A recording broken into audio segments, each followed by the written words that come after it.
Good afternoon, everyone, and welcome to this hook route match of the Highway to the Threemus Zone. Today, we are going to be watching Vampstar87 versus CommanderLeonhart. Both of them, this is their first match of the hook route. I'm joined by our Restreamed team today, Gambit017, Tracker Isalba, and co-commentator rexxraul. Rex, how you feeling about this match? I'm really excited about this race. I mean, we get our first look at the hook route.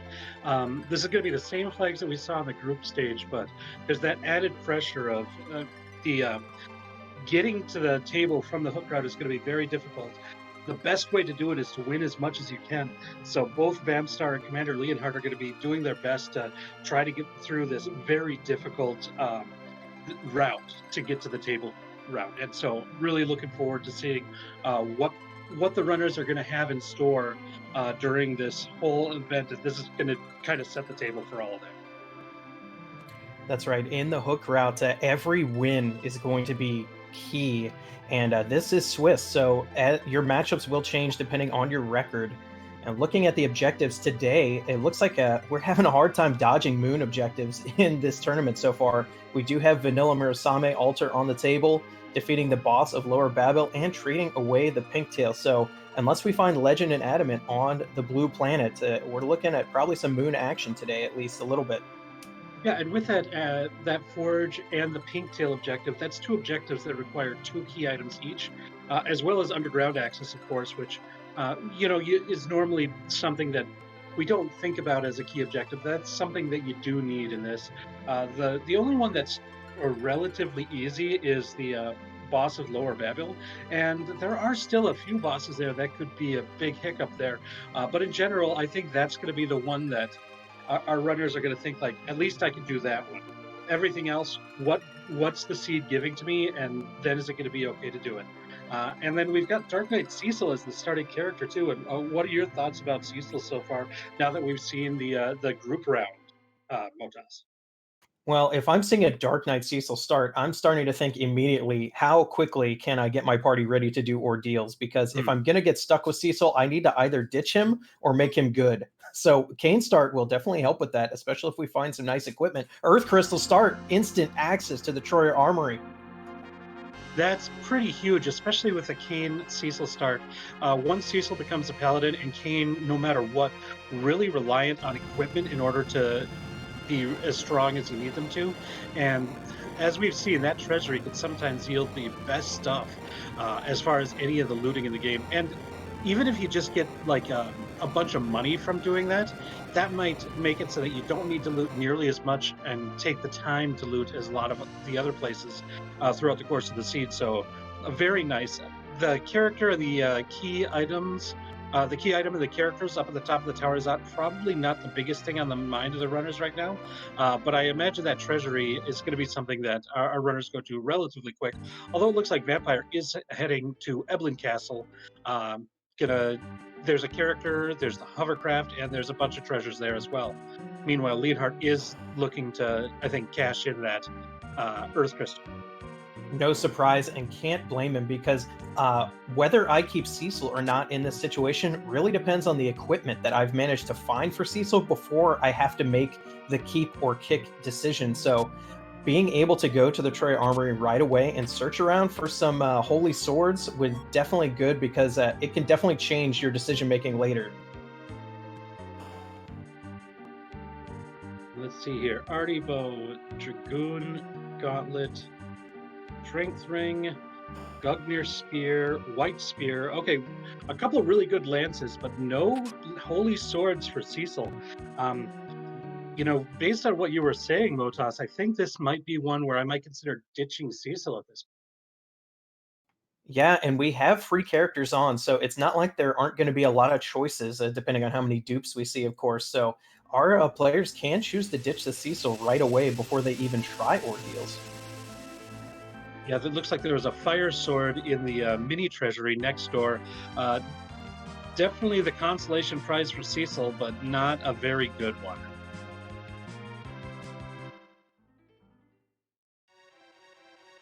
Vampstar heading to the Watery Pass. This has been a very popular check in the tournament so far. Even with the sparse flags on, meaning 40% of chests are empty, Waterway definitely has a lot of decent treasure in it, potentially at least. And it is worth noting there was a Rydia in Evelyn Castle, and now a Rosa in the Watery Pass. And we know that there was that Artemis bow in the treasury if Vampstar should loot there, and that'll be a really good piece of equipment for either of those characters if they want that. Yeah, and we see Edge and Tella in Mysidia as well, so this is strengthening the Ordeals play. I can definitely see Commander Leonhart heading to Ordeals right away. He has good equipment for Kayn, he has Edge. Getting that full spell set for Tella is really important, and getting Paladin Cecil, as long as you think you may find a good weapon for him later, definitely not a bad decision to go up there now if you want.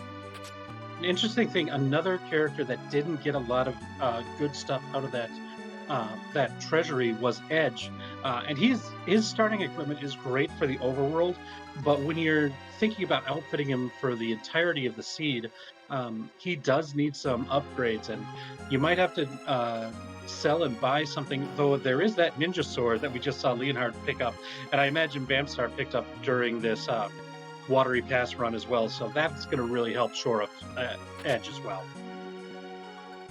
Now, I missed it on the title screen, but it looks like Commander Leonhart has named some of his characters after his Highway to the Threemus Zone contenders, so very stylish there.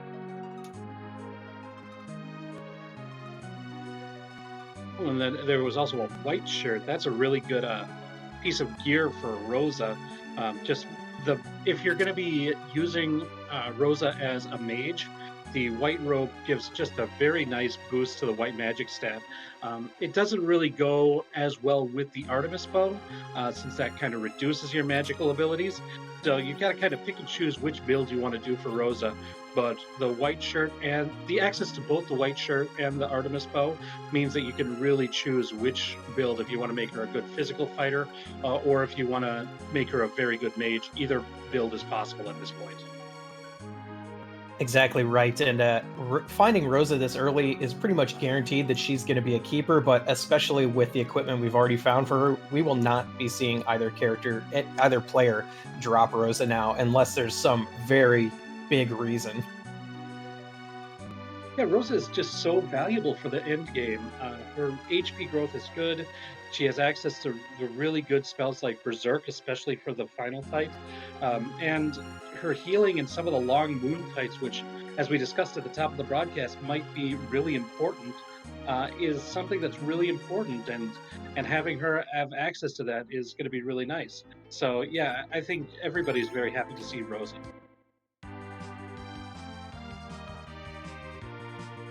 You know, I hate to say it, but with that Rydia available, you can have the vanilla Zeromus party here if you chose.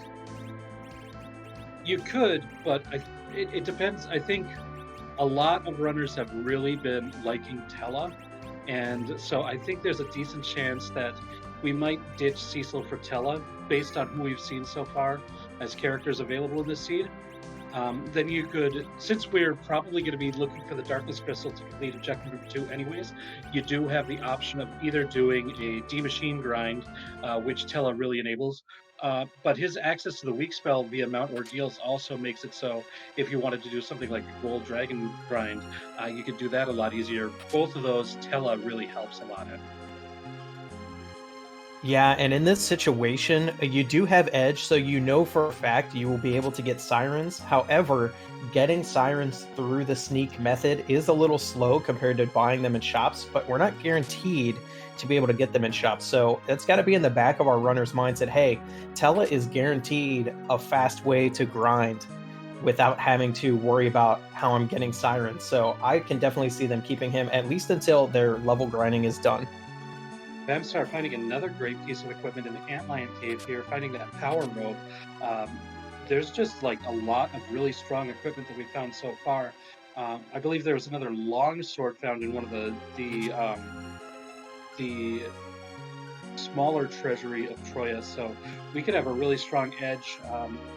I mentioned that he needs equipment. If you've got a ninja sword and a long sword, that's a good equip for Edge. If you find Masamune and stuff, that's really nice, but for the like bread and butter, Ninja Sword is great. Yeah, and as players in Cataclysm Seeds have taught us, Zeromus is perfectly doable with just Rosa and Kane, Rosa and Edge, or a combination of those three. So really, we have all the tools we need for Zeromus already. We're just going to be looking for good agility anchoring and getting to that point, getting the key items we need. And we see the alt Gauntlet down at the bottom of the Antlion Cave. This is going to be a long fight. Vampstar hadn't raided the Troya Treasury like Leonhart did, so his Kane isn't as outfitted with like the end game spears that Leonhart will have. That's going to make this fight a bit more difficult to do. I mean, I don't think it's going to be something that's going to be like a risk of dying or anything like that. However, it is going to be a much longer fight as he can't one-shot these even low-level enemies. Yeah, it's really unfortunate to see the Gauntlet here. Of course, it'd be worse to see it in like a really high HP boss spot, but for a check that is usually extremely quick, to now have to slog through the Gauntlet, and you can't really risk skipping it at this point either, because the odds that your progression could be here are just too high. That and the fact it's going to be tough because Leonhart's going to go in with the endgame equipment for both Edge and Edge and Kane, plus Edge has access to that ninja magic, which can be used. That ninja flame can take out any of the multi enemy encounters in this alt gauntlet. So Leonhart should just be able to get through it really quickly, whereas Vampstar taking a bit more of a risk by deciding to not do the looting of the treasury as early and not picking up as many characters as early. So it's going in a little bit weaker. Normally that's a fine decision in this case. It's just kind of biting him because of this alt gauntlet being up here. And that's something you don't see every day. Black belt on Tella. Can we get some Tella hype in the chat? Give Tella a black belt and a power staff, and he can do work in the early game, believe me.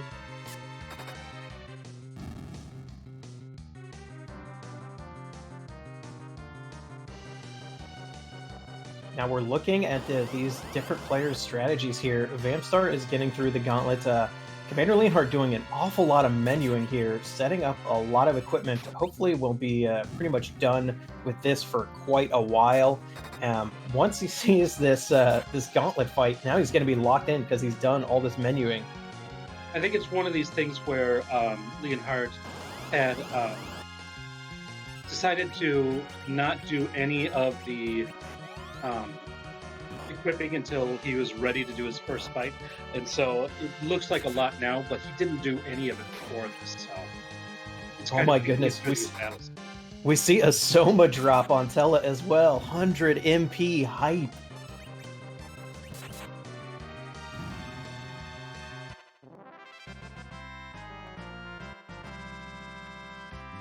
Yeah, that's pretty important for the swag video strats once we complete Mount Ordeals.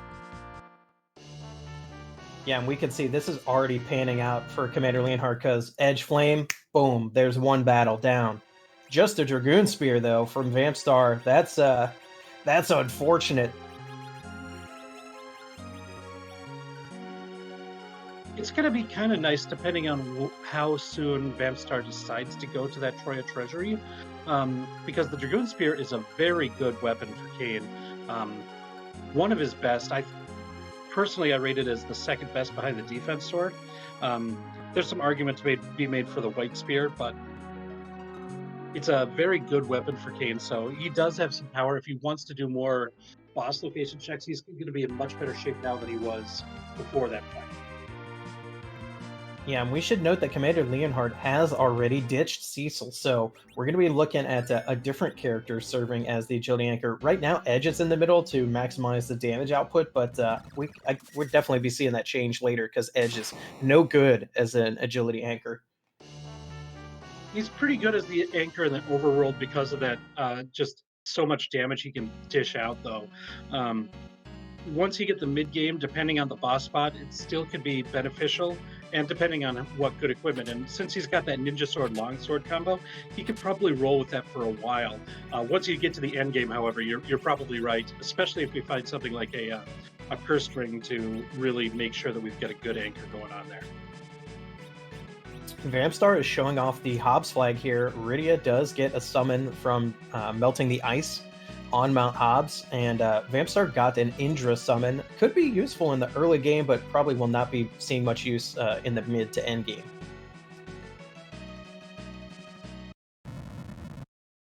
And the Hobbs character check, we see Yang up at the top of Mount Hobbs, and the Dark Elf is the boss here. Vampstar going to go for it. Not sure if Leonhart would make that same decision given the party composition.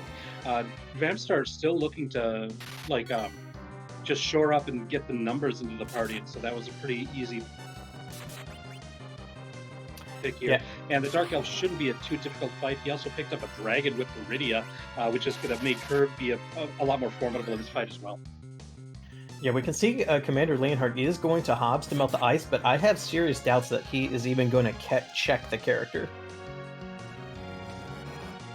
Yeah, he might do a quick peek, because if you go on the side, you can see the character beforehand. He's not even going to climb up.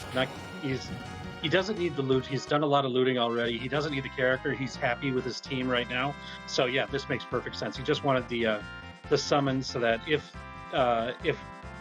he needs a little bit more AoE damage or whatever, like you might have been hoping for a Sylph too, just something that's really strong, or a Titan. But got the Indra. He might use it. He might not even need it. I'm glad you mentioned Sylph, because the Sylph MP glitch is on. So it's basically free healing. As long as you have enough MP to cast it once, it doesn't actually subtract an, oh my goodness, second edge on Ordeals. That's a really interesting choice. He doesn't have as much edge gear, and yeah, he looks like he's ditching it. He's got better gear for Kayn than he does for Edge. So, and he wants to keep those mages. I think he might be thinking about doing some sort of hybrid strat for the end game. I think there was also an argument for ditching Rydia and taking second edge and go more berserker. But since he doesn't have any more ninja swords or long swords, it would just be a couple of short swords that second edge has at this point. And if he's not going to be committing to a lot more looting or a lot more shopping, then it's probably the right choice to ditch edge at this point. Yeah, I can't say there's definitely pros and cons, but especially since you have such good stuff for your Kayn. Yes, Kayn isn't as good now, but he will be much better later. Yeah. Yeah, this was a play for the long game, not the play for right now, because you're right. The play for right now would be take the edge.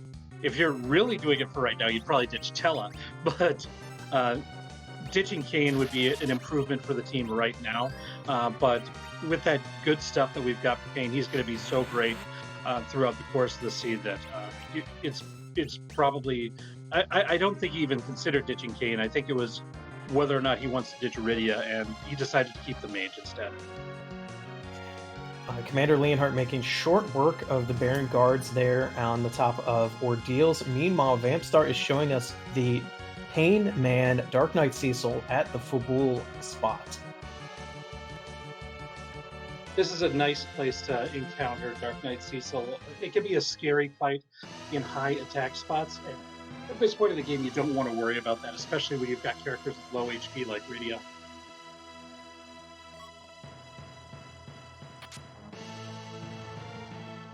Just an hourglass for completing that. Does get a siren in the room, so that's a nice little pickup if you want to pick me up. Once you get to the underground, you'll be able to cash in one egg, or if you get Darkness Crystal before that, you can use it on the moon if you like.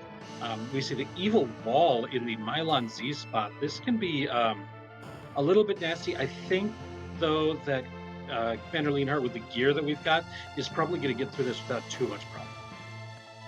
That's true.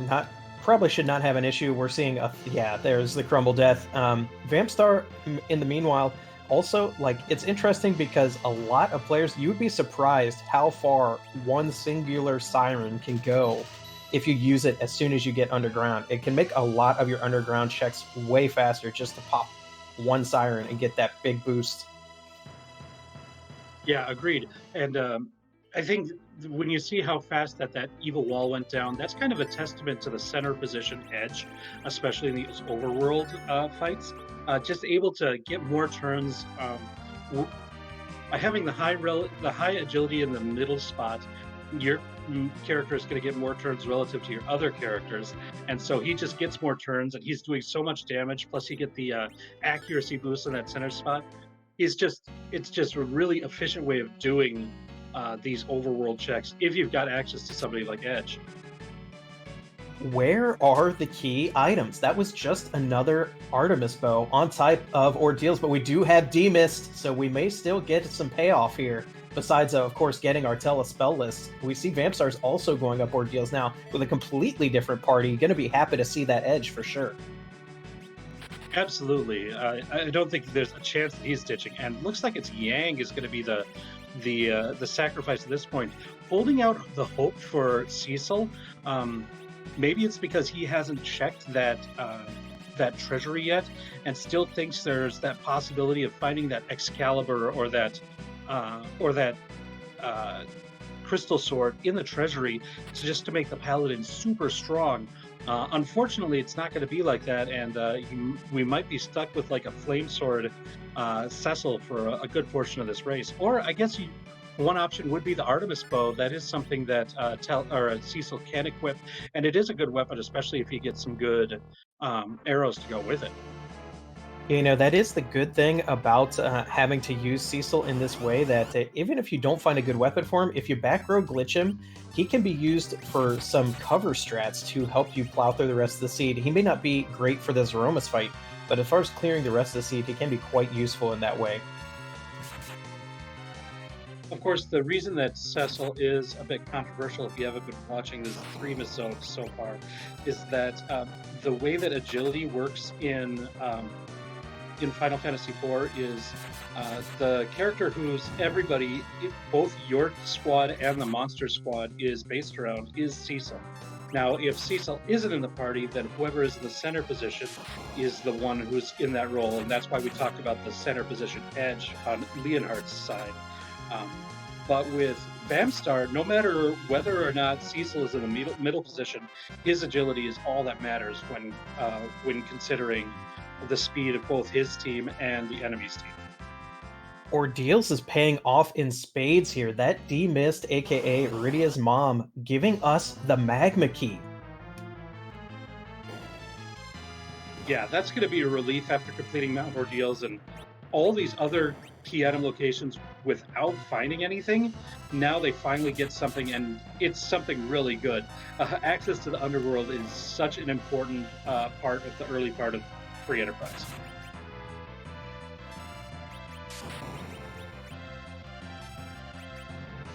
We are seeing a lot of our players with the Warp Flag on, going straight to Dwarf Castle once they get underground. So we'll see what Commander Leonhart decides to do, whether he's going to go underground right away or finish out the overworld checks.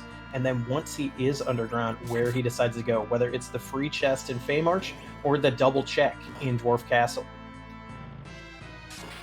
Also interesting because Leonhart hasn't done the Fabul defense yet, and if you recall, the place where Vampstar found that chest with that one siren in it was the King's Room in Fabul.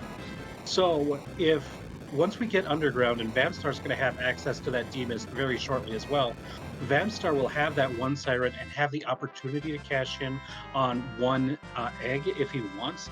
And if you're planning on doing that Dwarf Castle check as quickly as possible, having that little boost in levels can really make a difference because those Dwarf Castle fights can be tough for a low level party. Yeah, that's right. This is where you never know which checks are going to help you out and which ones aren't, because like that siren wasn't even the item, but it was there in the same room, so you might as well pick it up. Exactly, but when you've got the access to the underworld at this point, you think that you might want to avoid doing Fabul until at least going to the Sylph Cave for the first time, and possibly until you've got the pan to just route it all in one check.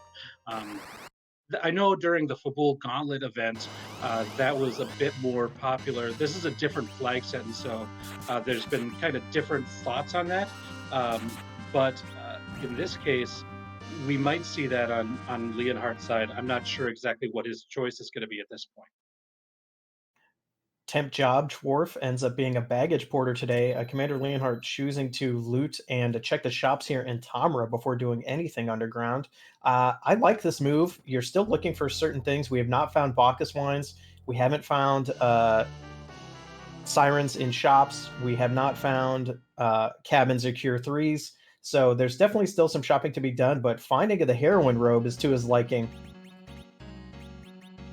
Yeah, I think now we've got both the heroine robe, and at least on Vampstar's screen we had a dragon whip, but we also have the Artemis bow. You can really outfit either Rydia or Rosa to be a very powerful fighter with this team, especially, and the heroine robe just adds so much more speed and strength to the female character that has that equipped.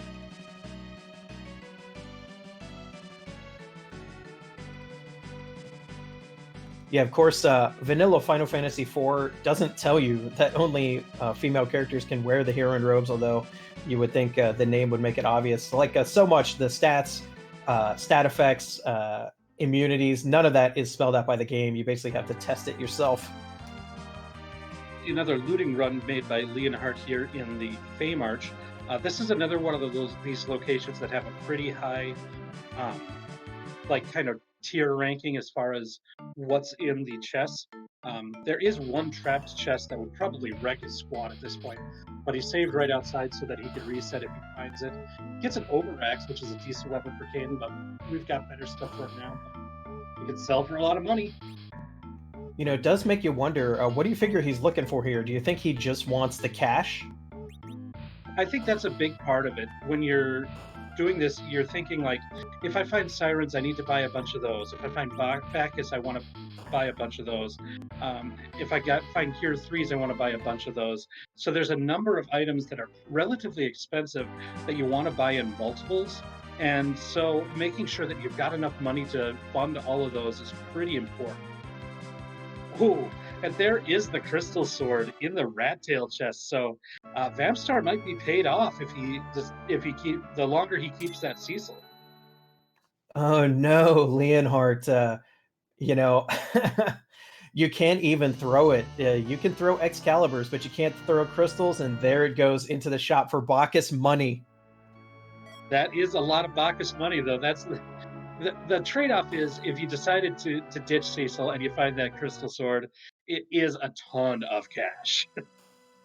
Yeah, and that is a freebie key item spot, so there's almost no way that Vampstar will not end up finding that crystal sword. That's gonna definitely help as far as the rest of the seed goes for damage output for sure. Yeah, damage output as a crystal sword equipped on Cecil, damage output as a stack of Bacchus wines. Either way, it's the crystal sword is providing damage, right? It's like a weird kind of alchemy. Exactly. Yeah. We're gonna see if Leonhardt wants to peek and see who these bosses are at this point in time as well. He's making a save, so he's at least gonna go down and look. Yeah, there is a saying in the community: check your freebies, and if there's a free boss down here, that's a free trek that you'd be really punished if you didn't check. I think both Galvez and a Lunar Sparkle are pretty scary. It looks like Leonhardt wants to know which Lunar Sparkle this is. Yeah, even if you don't anticipate actually fighting it, the knowledge of what you're not going to have to fight elsewhere is definitely worth the couple of seconds that took. I imagine seeing D-Lunars and um, Golbez in the Fey March means Leonhardt is probably not going back there unless he's very desperate. Meanwhile, Vampstar is still continuing the overworld checks. Has gone to Baron Town, which we haven't seen yet, and finds the CPU and Forum in the Baron Inn. Finds a free heroine robe, so he won't have to spend as much money on that as as we saw Leonhardt do. But we're going to see if he's going to try to take on this key item check, and he does. Now, there are a few things here that could really pay off.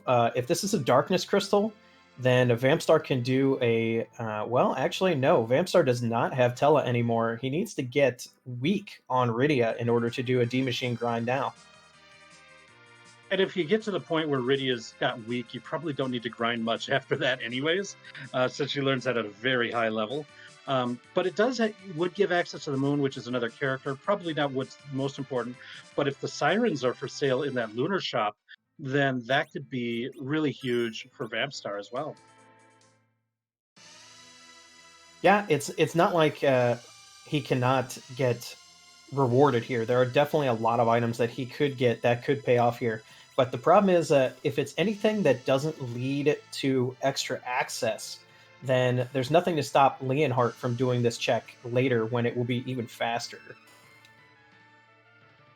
We see Ogopogo in the second spot here.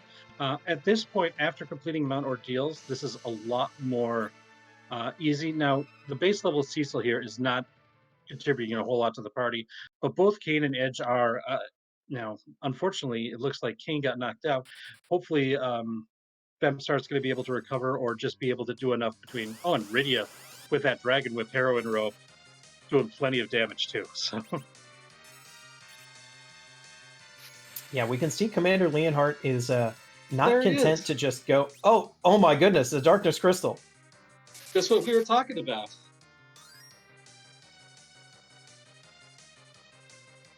Now, this doesn't mean Commander Leonhart still has a good chance to find this, because we can see, rather than continuing with underground checks, Leonhart has gone back up to Fabul in order to basically turn in Sheila 1, and could very well check Baron in on the way back underground. It'll be a quick check for him at this point.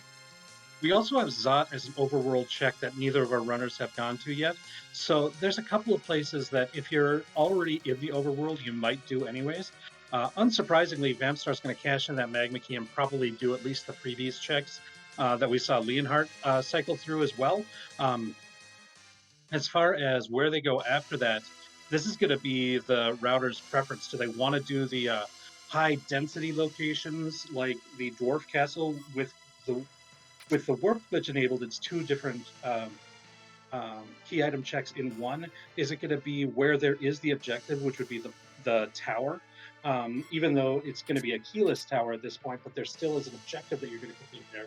Or is it going to be something a little bit more of a gamble because you're desperate and you're trying to pull off a win in this race, and I just want to go somewhere that if my opponent doesn't go, could give me the win if it pays off. And that would be something like Zot. So I think there's a bunch of options, and I think they're all real possibilities at this point. Yeah, really anything goes. Vampstar can literally go anywhere right now, so that makes the decision making actually harder. And I believe there was an hourglass as one of the key item location checks that we had earlier. So even if he wants to do something like cash in that siren on the moon, that's a possibility as well, and that would give even more experience than an egg, though it probably would take a bit more time. And Leonhart is doing the Baron in check, so Commander Leonhart also going to have access to everywhere. We can see Vampstar about to crack an egg just to get some levels on. Yeah, I think as we kind of speculated earlier, this is not a very surprising move by Vampstar. The one risk is at low levels, this is still kind of it's not a safe fight. So the Dragon Whip makes it a lot easier, doesn't it? Yeah, you love to see an almost 2,000 damage hit coming out of Rydia.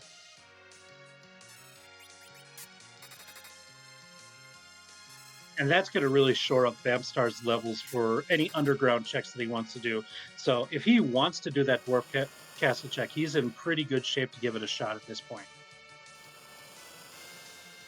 He's flying over there, so that might be the play.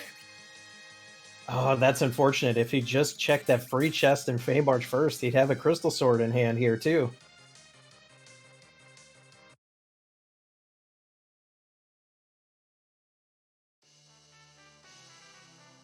Ooh, and we do see those sirens for sale in Dwarf Castle. So we do have access to sirens in this seed.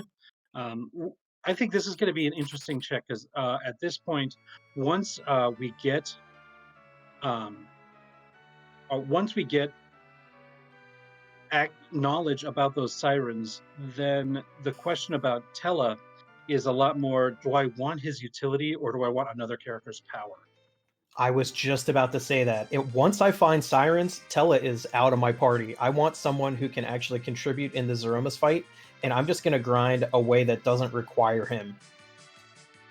Ooh, it looks like Leonhart is going to launch the big whale where Vampstar is going and finding the water hag in the first fight of the Dwarf Castle. So the first fight, which is usually the more difficult fight, like stats wise, in the Dwarf Castle, is going to be basically free. So this could be huge for Vampstar here. Yeah, these players have diverged on their route, but this is kind of paying off for Vampstar. Vampstar has the knowledge of where the sirens are. Vampstar is eventually going to find that crystal sword. Also going to get more character knowledge here in Dwarf Castle and two key item checks that Leonhart is not going to get for some time. It all depends on what Leonhart is going to the moon to do, but I can't imagine he's sitting through the whale cutscene just to go up there to check the shop. That's probably true. Um, I think he might want to set up. Oh no, it looks like he's not setting up a D machine, not a manipulation at least. Gotta at least do a couple checks here. I mean, he might peek the boss of the Cape Bahamut as well. That's another one that's kind of free. He might be doing an info run too to go down to that Murasami altar, since that's uh, basically the quickest altar to get to in the lunar subterrane, and just get knowledge as to what boss is there and how difficult is it going to be for my squad to handle it. Yeah, there are still some free-ish bosses that we haven't seen, and if one of them is there, that'd be nice to know, at least before you start going, because it will allow you to do a shorter grind. And even if it is a more difficult one, just knowledge about that is pretty important so that you're not caught off guard when you go back there.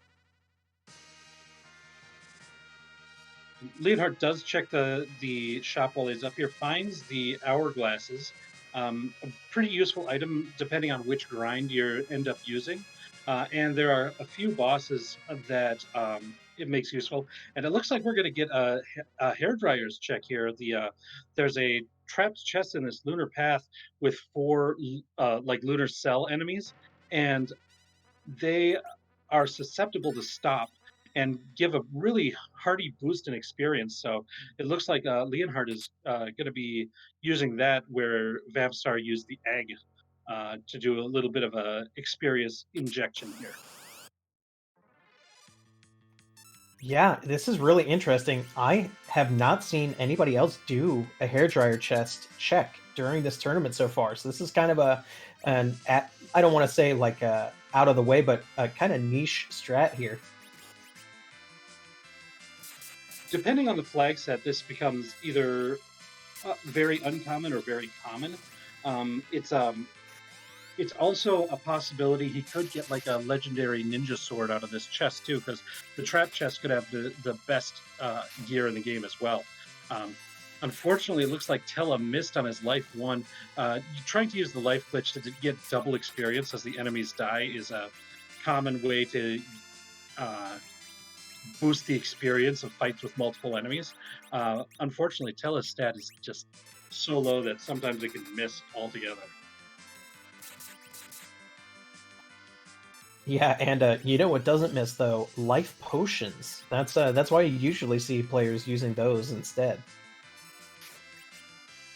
I think one of the things is I don't know if our runners have found shops that sell those life potions though. That's so managing the number of them that you have is important. Look, he did get at least one life glitch off, so that's going to help the experience there.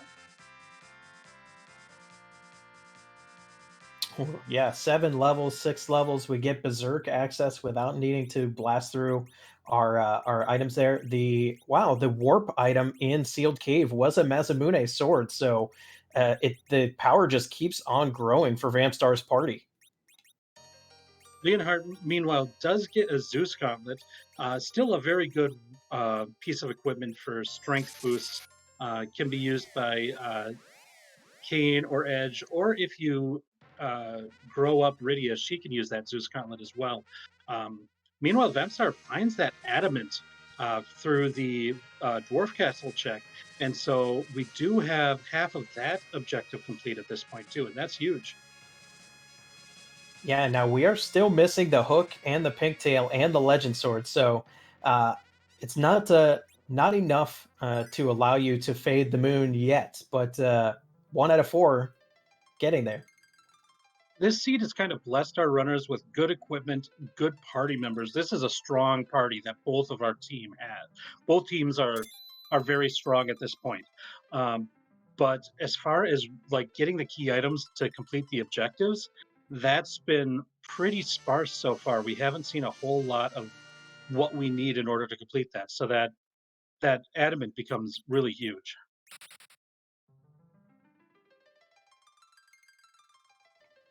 Commander Leonhart finding a second Tela in the moon character spot. Just going to continue going, and looks like he is going to check what's at that Murasame altar. Especially after getting those that slight level boost, that might give him a little bit more confidence to actually try this fight as well and see if his squad at these it looks like mid to upper 20s for the levels. There are certain bosses like we mentioned free ones, but I think even some that are kind of midish that might be able to be taken down with the right strategies with a team at these low levels. So we'll see who the boss is and whether or not he can do it. Meanwhile, Vampstar is cashing in those sirens, wants to get more experience before he does more checks here. So he could just be prepared for almost anything. And you can see Leonhart running past some treasure chests. We will not see any of our players checking treasure chests in the lunar subterranean. They are simply too dangerous, and that is a Bahamut. We have Star Veils in the inventory. This fight is free. Free fight. We have 4 Star Veils in the inventory, so we got to kind of pick and choose who's going to actually do it, and you want to time it so that you don't those Star Veils don't wear out when you really don't want them to.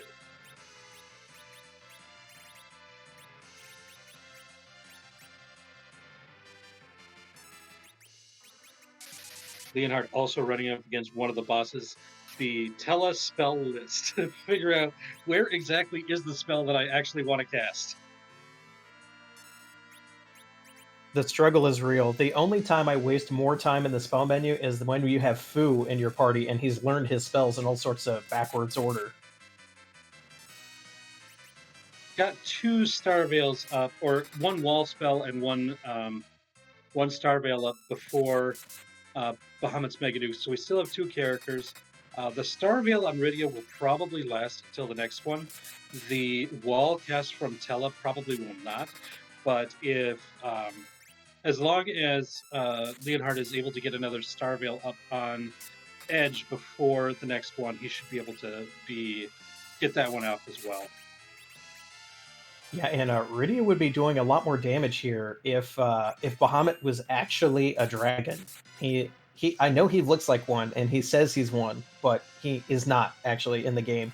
Meanwhile, on Vampstar's side, we see the different strategies here. Vampstar is going to do his whole level grind right now, and then do all the checks as quickly as possible once there's basically no danger.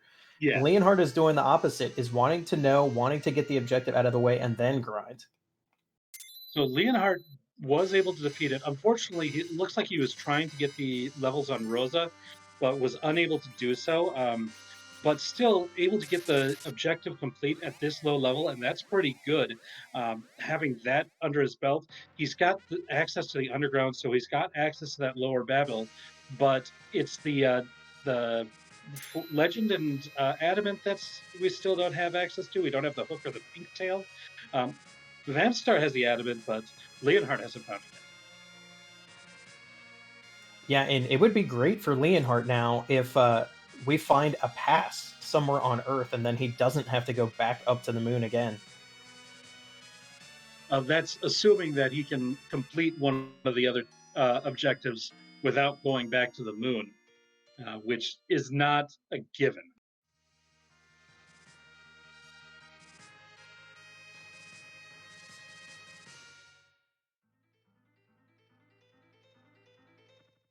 Vampstar looking to be about halfway through the grind. Cecil has good HP, but you're really looking for your Rosa to have enough HP to survive a big bang. And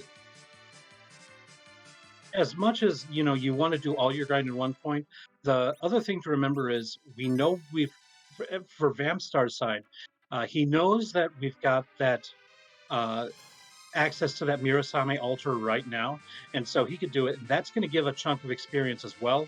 There's the experience that he's going to get for the boss at the top of the tower. So he needs to get close to that, but he doesn't need to get exactly to the end game level right now, because he can use the experience from those fights that he knows he still has outstanding in order to finish off that grind, really. And doing it this early can actually be somewhat of a liability as well, because neither Commander Leonhart nor Vampstar87 are anywhere close to 10 key items, which is where your experience gain doubles. So Leonhart choosing to do these checks now and grind later may actually pan out. This has been a very key item light seed so far. By 43 minutes in, usually we would expect to have found a lot more key items by this point. So right now, our players have got to feel really starved. That might be why Vampstar committed to the grind at this point. Figured, by the way this seed is going, I don't even know if I'm going to make it to 10 by the time I get the crystal. So I just want to do it now so that at least the fights that I have going forward are going to be faster. So I think that's kind of that might be the reasoning that he's considering here. But if it if these key items are hidden and you've got to do a lot of checks to get to that 10 thing, then you're right. Leonhart might be able to catch up during grind time. Yeah, and Leonhart is going to another objective. Objective 3 here is to beat the boss of Lower Babel, which turns out to be just a regular Mylon. This is not very scary. So Leonhart's going to get through this no problem. Yeah, this shouldn't be a difficult one. This is a minorly annoying fight. Might take a bit longer than you'd want to do because Mylon will counter basically anything with lit 1 spells, and you just have to wait through all of that, all the animations and everything. It's an annoying fight to deal with, but it shouldn't be too difficult. I'm not sure what the status is on the good like AoE damage that Leonhart might have. I know we've got the Ninja Flame spell. Other than that, Oh, he has actually queued up a Meteo on Tella. You taking advantage of that one Soma drop earlier. there we go. That's a way to handle all the guests. Looks like Vampstar might be done with that grind. Just going to go and fly around, heading over to Tomra next. And you can see it took a full 4 rounds for that Meteo to charge up, but it does the job on the gas for sure. Sometimes you just got to do the Meteo. You will never ever see that much damage from Tella in any other situation. Yeah, it did almost 50,000 damage in one command. Yeah. You see a rare insighting from Vampstar, going to the inn in Tomra before doing the shopping that he wants to do. Figured I'm already in this town, I might as well heal up while I'm here because I need to do that after the grind anyways. Finds Cure 2 is not probably what he was really looking for, but they still... I think that's another one of the items that through the Fubul Gauntlet and this event in particular have been ones that runners have been wanting a lot more of. Yeah, you're thinking, oh, the shops are like normal settings, so they can't be that great, right? Wrong. Shops can still give you really great items. Now, the better items will be gated underground or on the moon, but that still doesn't mean like you really can't safely skip item shop checks in these flags. It's a real risk to do that. We see the Twin Heart be the reward up at the top of tower. We also get objective number 3 done for Commander Leonhart. So we've got both of those. We'll see. Now we've got that possibility of routing the Twin Heart check into the Tower of Zot check, and just kind of routing those two together because they're objectives that are kind of out of the way. But if you're doing both of them, Like, you might as well do them both at once. You don't need to fly all the way around to Toria again. Yeah, and Leonhart is actually Dwarf Castle is the only underground check besides the Feymarch bosses that he is not like he's done with Tower. He can't do Cannon Room yet because he doesn't have Tower Key. He's done Sylph Cave, at least the first non-pan check. He's done Feymarch, so um, he's really running out of underground checks. He's gonna have to go back above ground and check these key item rabbit holes eventually. Unless he wants to face off with that Golbez down in the Leviathan spot, which I wouldn't want to face off.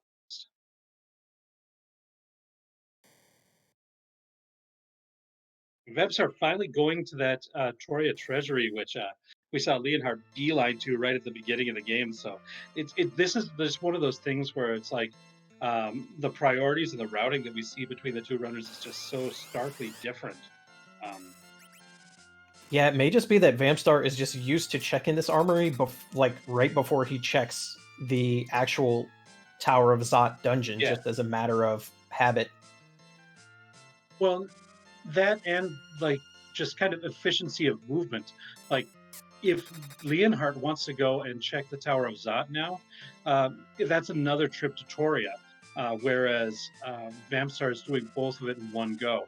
Um, of course, that mitigated by at this point of the game, Leonhardt can go and route the Twin Harp through there, and Vampstar obviously doesn't have that Twin Harp at this point.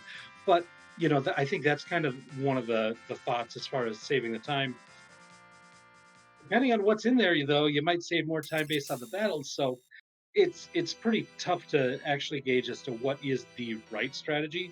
Personally, I like looting it earlier, but I could definitely see the reasoning why Vampstar might want to wait until he's actually ready to go to the Tower of Zot to do it anyways.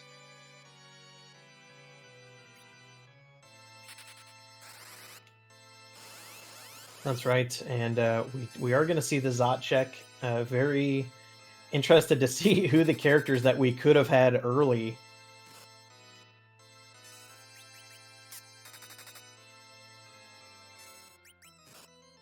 Meanwhile, Leonhardt almost done with this Dwarf Castle sequence. Assuming he doesn't forget about the Warp glitch, is going to get what was it? It was a Mazamune, right? And then we'll get the Adamant for the Dwarf Castle, and so that's going to be a big thing. He's going to be one Legend Sword away from Go mode. Ooh, the trap chest in the tower has an Excalibur, which will be outclassed once Vampstar finally checks that freebie chest in Feymarch, but for now it will definitely do the work. So now Vampstar can have this Excalibur to help with boss battles. When he finds the Crystal Sword, he can replace it and then use the Excalibur as throwing item for Edge.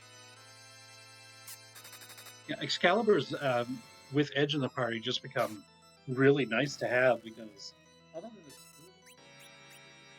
Excalibur is the best weapon that you have available as a dartable weapon.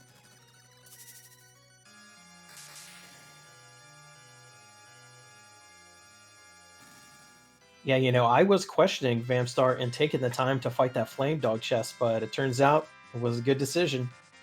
These trap chests can really bolster the equipment. It looks like Vampstar is liking a heavy looting strategy as well. Just wants to get the optimal equipment for all of his team, and we find a Stardust Rod in the in a treasure chest here. So that's going to be the best rod in the game if you want to outfit Rydia as a mage rather than as a archer. Yeah, we can see Vampstar Cecil is 100% decked out in crystal gear. That is going to be a liability for Zeromus because ideally you want your physical attackers to be berserked, and the crystal armor, the chest armor, actually protects against berserk. So we're going to want to remove that before the final fight. But until then, it's going to be very nice. Yeah, that would be unless we're lucky enough to find an Avenger sword, which gets around that. But we haven't seen one of those yet. That would kind of be the X factor in keeping that crystal armor. Yeah, I mean, at this point, the only item that could help either of our parties here is basically an Avenger sword. For Vampstar, it would be for Cecil, and for Leonhart, it would be for Kane. Otherwise, like, really opening treasure chests right now is putting every treasure chest you open is going to be making you lose time at this point. It's probably good our runners didn't go up to the Tower of Zot early, as we find Valvolus in the first spot. Now, at this point, I don't think she's going to be a particularly difficult boss, but early in this in a run, she can really block a lot of runners from progression. Yeah, we did start with a pretty decked out Kane at first, but this spot actually has a surprising amount of HP due to the fact that it's originally 3 enemies. So I don't think if they had come here right away, this would have been It pretty would have been dicey. really tough. But after all that grinding that Vampstar did, is able to take out Valvolus with no problems whatsoever. Goes up, sees Palom as the first character. Now, it's really interesting. If the grind hadn't been done yet, then I think there's an argument for swapping out Rydia for Palom. At this point, I don't think it's worth it to get another Black Mage who's at base level at this time. Yeah, it's way too late unless you want to use him as an anchor, but it looks like Vampstar is very happy with his Cecil. So we do find another Rosa here. Not going to take her either. There's really no call for 2 really good white mages from now on in the seed, especially with the level grinding already done. Meanwhile, Leonhart is about to show us music, so we're going to see what the key item is here after another fight for Vampstar, and then Leonhart will be showing us the music and the key item check for Cave Magnus as well. I think the one argument for taking 2 white mages would be if we didn't find Bacchus wines, so that we could get berserks up faster.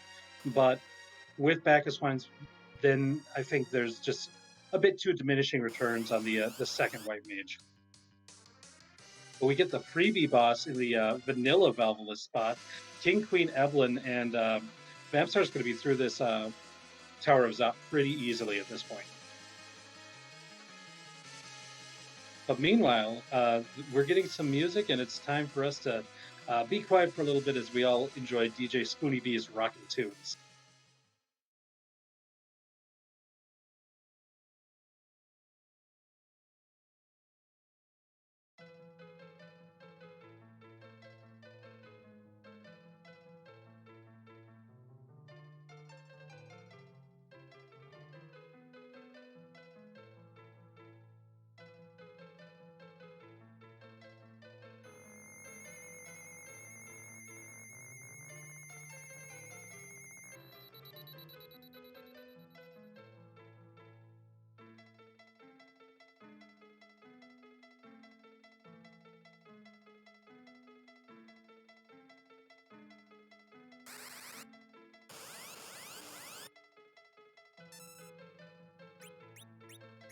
Commander Leonhart showing off. You can actually see what the track is. This one's from Tetris. It's actually based on a Russian folk song called "Oh How Full Is My Basket." Check it out. There are some really good live performed versions of this song. It's a classic that pretty much any Russian knows. Well, it's also a classic that almost any gamer from around 1990 will know, because Tetris is one of the most popular games of all time. And oh my goodness, it turns out the Legend Sword was at Zot the entire time. That is such a huge find for Vampstar. So looks like he's going to go ahead and raise the big whale. Going to go do that Mirasami fight, and then probably going to double back to do the Babil fight after that. And then might be hoping to find a pass along the way.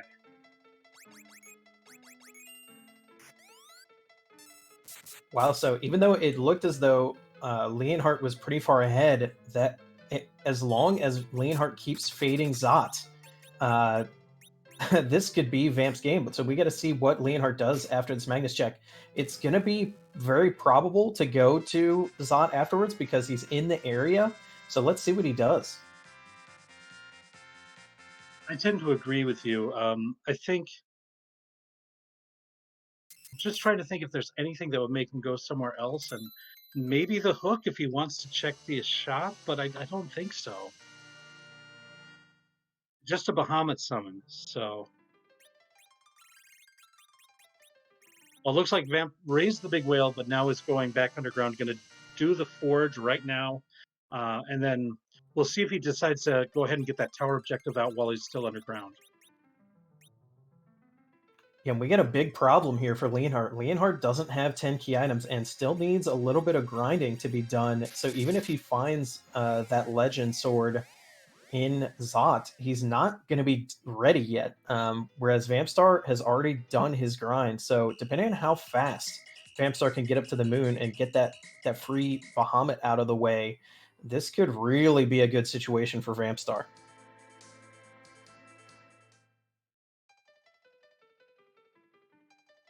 And the second Excalibur received for Vamstar is also going to be objective number 1 complete for Vamstar. And yeah, it looks like Leonhardt is heading straight to the Tower of Zot next. So he's going to be right on Vampstar's heels as far as completing that or getting that Legend Sword objective. Yeah, and I can say Leonhardt is definitely not going to check the Flame Dog chest. Is just going to go straight, and probably will not even save in here. Is definitely knowing there's like a decreasing amount of checks for Leonhardt. Like the other moon bosses are the only other thing to check right now. So he has got to be really hoping this is it, and luckily it's going to pay off.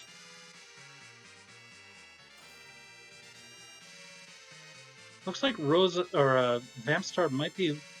Vampstar is out of Sirens. He had grinded all of those out, but it looks like he's looking still for a little bit more experience, and so is opening some trapped chests here in the Sylph Cave, which is a very good source of experience before he goes to the moon or the tower in order to complete those bosses. So this might give a little bit of breathing room for Leonhardt to do his grind once he gets the Legend Sword as well.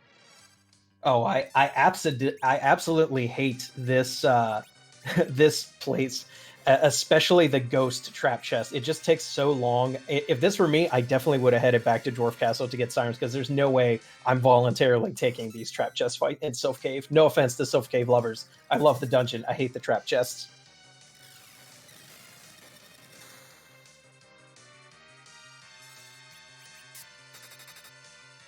The ghost chests become a lot more manageable if you're able to get a mute spell or a mute spell off before they go. But the other alternative is basically just what we saw here and just power your way through them.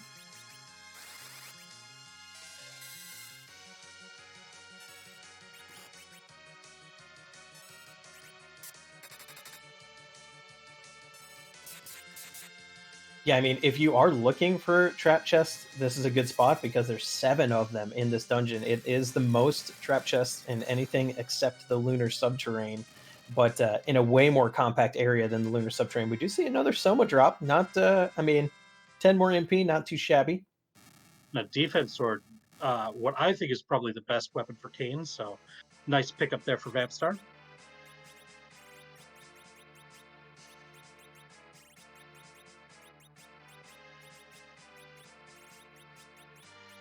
And we see Leonhardt is going to be changing up his Rydia. He did have her as a physical attacking archer, but is now getting that Stardust Rod on her so she can finally fulfill her destiny as a nuke machine.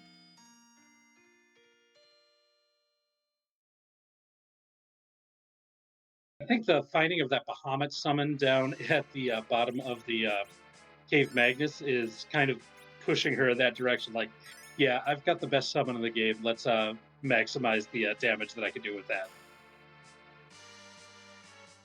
Here comes the Toad Lady fight. It's a completely safe fight, but really annoying. You see these tiny Toad enemies cast Toad every single turn. It takes an extremely long amount of time, which is why I said there's no way I would be voluntarily taking these fights because you never know if it's going to be the Toad Lady Tiny Toad, if it's going to be the 2 centipedes, if it's going to be Malboros. And there's just a lot of really troublesome fights. Not dangerous per se, but just really time consuming.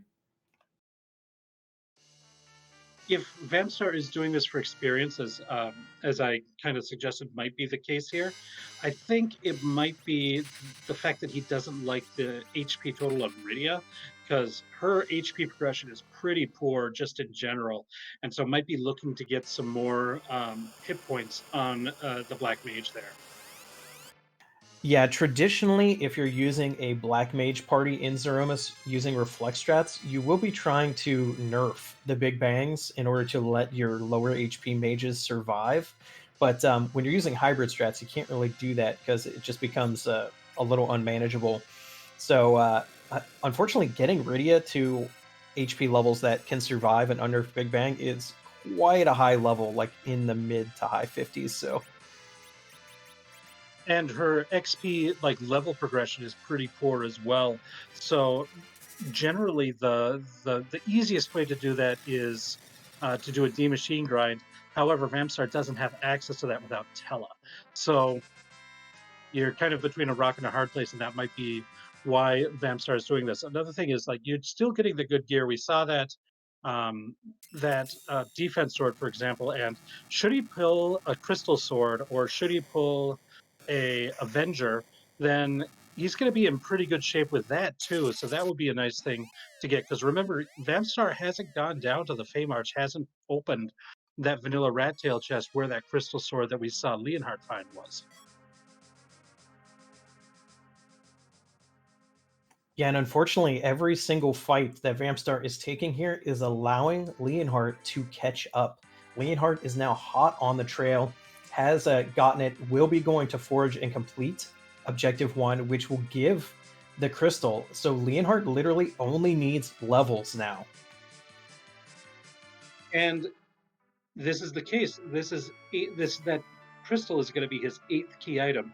He still is going to be short of that 10 key item threshold, and he still has some grinding to do. So the question becomes, what is your preferred grind method when you don't have the 10 key items? Now, with Vampstar, he decided I'm just going to go ahead and do it anyways, and so he did all his, like a bunch of grinding before getting to the go mode. But Yeah, we Leonhard has still a different choice. this is such a low key, like the fact that these players are in go mode with so few key items is really crazy. You hardly ever see this. We still haven't seen the pass, meaning they're going to have to go back to the moon in order to go see Zeromus. So I'm wondering if Leonhart does find the sirens, which I believe he did in Dwarf Castle. I can definitely see Leonhart going to the moon right now, getting some gold dragons on the way down, and then rushing Zeromus right away. Well, and it's also worth noting that if Vampstar decides to do the tower objective before the Mirasame one, then he can just walk straight from the Mirasame altar down to Zeromus and can do that all in one go. And so that's an option that he's got available to him as well.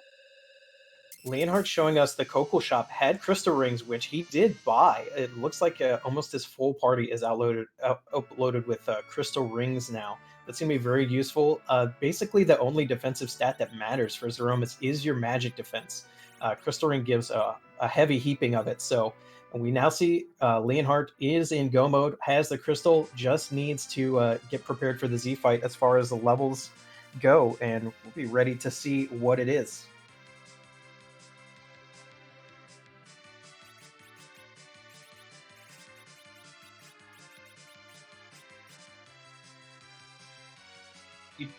Leonhardt does not go to Dwarf Castle though, so is not going to be buying those sirens. Um, I don't think he ever checked that shop in the first place, so I don't think he ever found them. Um, so the question is, like, does he feel good enough to go at these levels, or does he want to grind up a little bit more before heading there? And where is he going to do those finds? Is he going to try to do some trapped chests in the lunar subterrane? Is he going to try to do a couple of boss spots in the lunar subterrane? There's a couple of places that he can go, even if you don't have access to sirens, to do those grinds. To get those final levels at this point, it's going to be interesting to see what decision he makes at this point. Yeah, I mean, it's definitely possible he may be thinking, well, I can take some of the bosses down here. Maybe they'll have key items and get me to 10. And also, the boss spots down here do have quite a lot of experience in them. Now, Leonhardt's Cane, I saw, is only level 31. So we are really looking for our party to be somewhere in the mid 40s at minimum for this party makeup.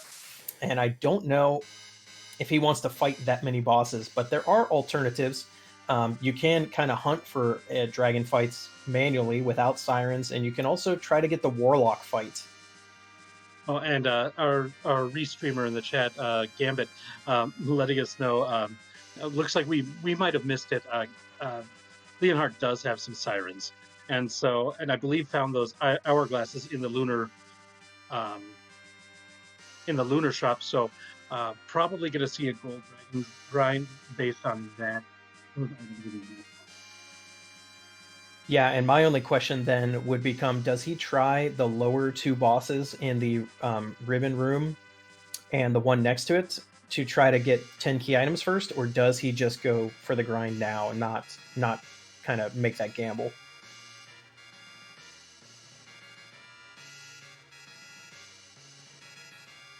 Chat is kind of speculating here that Vampstar actually has mistook the objectives. Maybe thinks he needs the hook for this, has mistaken lower Babel and upper Babel, and I can definitely see that, in which case right now he's thinking he needs to be strong enough to beat moon bosses, and which is why he's going into Cave Bahamut here. Like, Vampstar absolutely does not need to fight any more bosses except for the objective bosses, so the only reason he could be coming in here right now is to try to get a key item that he doesn't actually need. Yeah, that would be unfortunate, and that's one of those things where, like, it just might be a little bit of confusion as to what the meaning of the objective is. Ooh, and runs into the Wyvern, got Wyverned here, and that's going to be an unfortunate reset for Vampstar there. Big oof there. Wyvern kind of copying the Emperor of Dragons, and that's not what you wanted to see at all. Yep, does not go back into that cave, cannot blame anybody for not wanting to deal with it.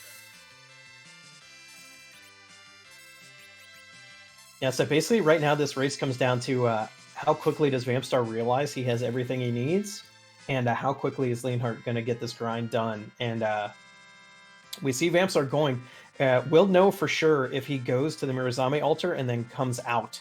If he continues to fight moon bosses, then we'll know that he really is still looking for the hook that he doesn't need.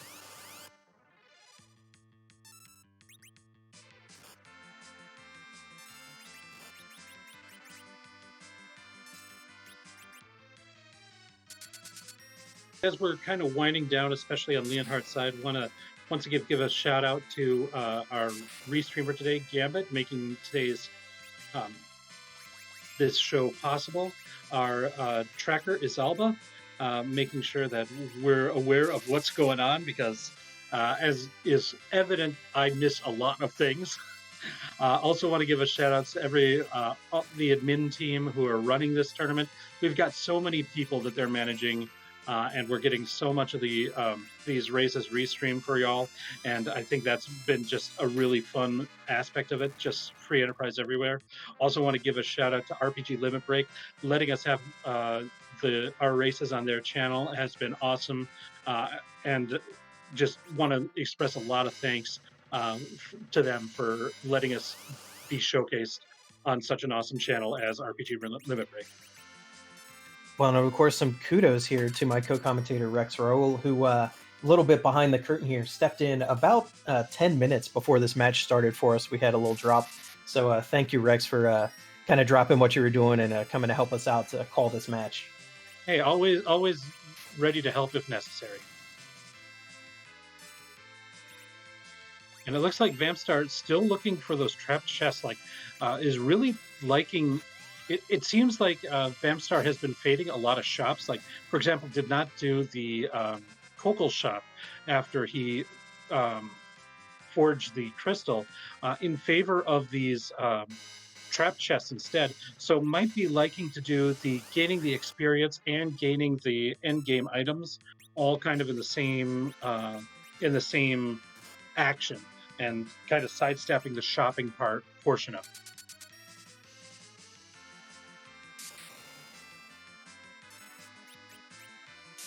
And now Vampstar about to get the news that Bahamut is going to be the required boss here at the Mirazame altar. I'm not sure if Vampstar still has those Oh, he still does have those Star Veils in the inventory. Going to dart the Excalibur, get a big jump on the damage boost. If he can do enough damage in this fight, might not even need to worry about using those Star Veils because he's dishing out quite a bit of damage at this point. Yeah, he might not even bother. I mean, we got to remember Leonhart did this fight at pretty low level, whereas Vampstar is like Zeromus, almost Zeromus ready, basically. Well, Zeromus ready on every character except Rydia for sure. So this Bahamut could just melt away. But just in case, we got that safety wall up on at least Cecil. Looks like going to try to get it on Kane. Might not be able to get there quite fast enough, but there's the Mega Nuke. Is this Reflect going to be enough to finish off Bahamut? And it is. So Vampstar has completed objective number 2.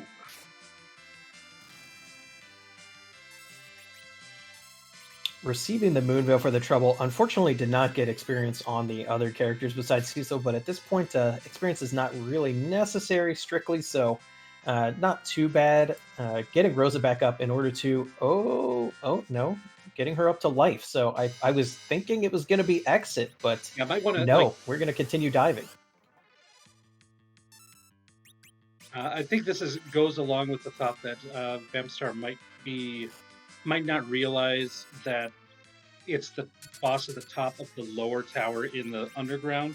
Whether or not it's the he thinks he either needs the tower key or the hook in order to complete that. So that might be what's going through his mind as he's going through more checks here instead of exiting, so that he can just do more key item checks. That seems to be consistent, but unfortunate.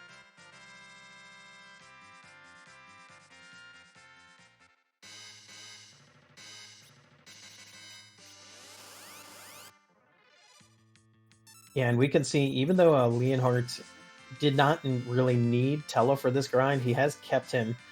He's taken a dirt nap. You may be wondering, well, why didn't he replace that Tella with a character who could actually contribute? That's because he's going to be using Tella as an agility anchor.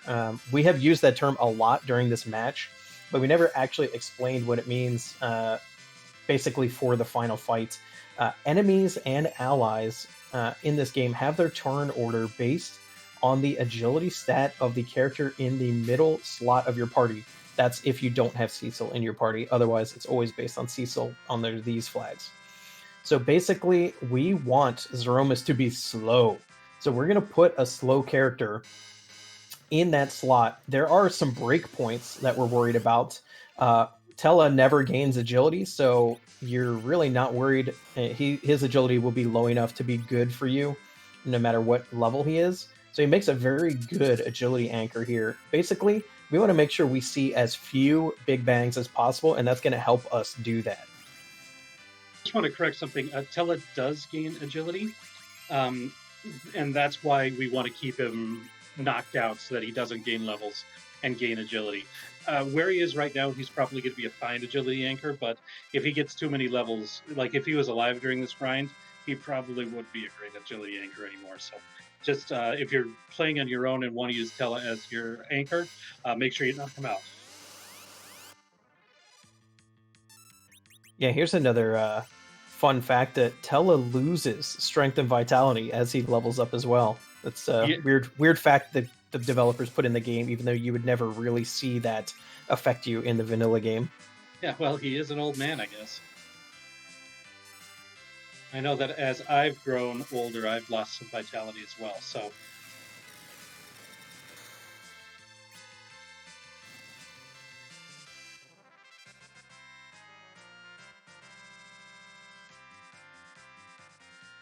Revenant Fate saying, in the vanilla game, Tella's vitality drops to 0 after Zot. Oh, too soon. Too soon, Revenant. Well, at least then you can life glitch him.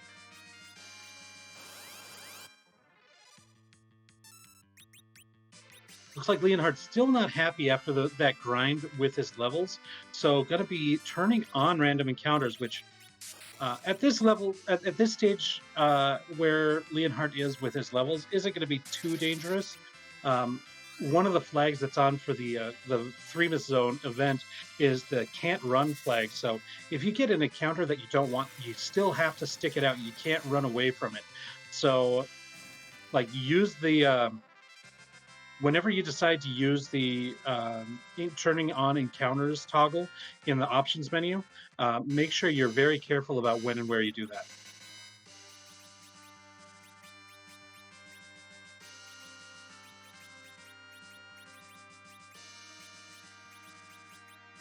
And we do still see Vampstar opening chests all over the lunar subterrane. I feel bad here because this is all Vampstar could be in the Zeromus fight right now.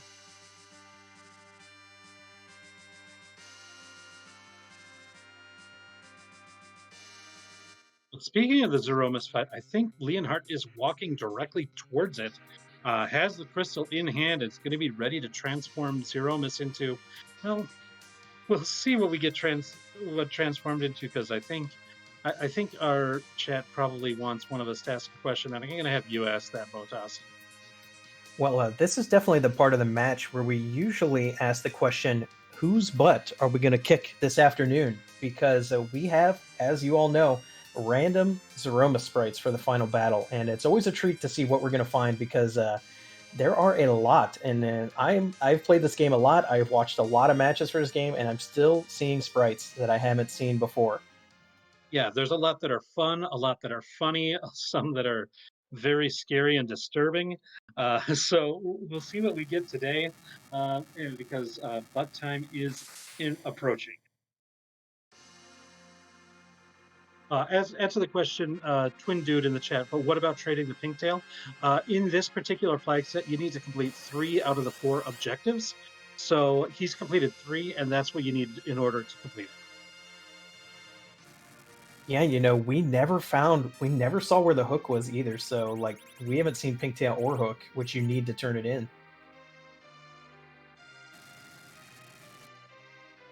And so Leonhart now in the final battle against Zeromus has pretty good levels.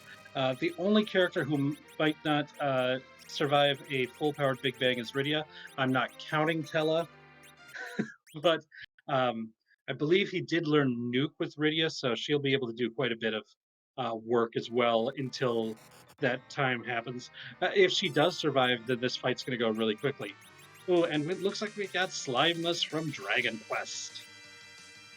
That's right. His true colors were revealed, and it just turns out he's a slime on the moon.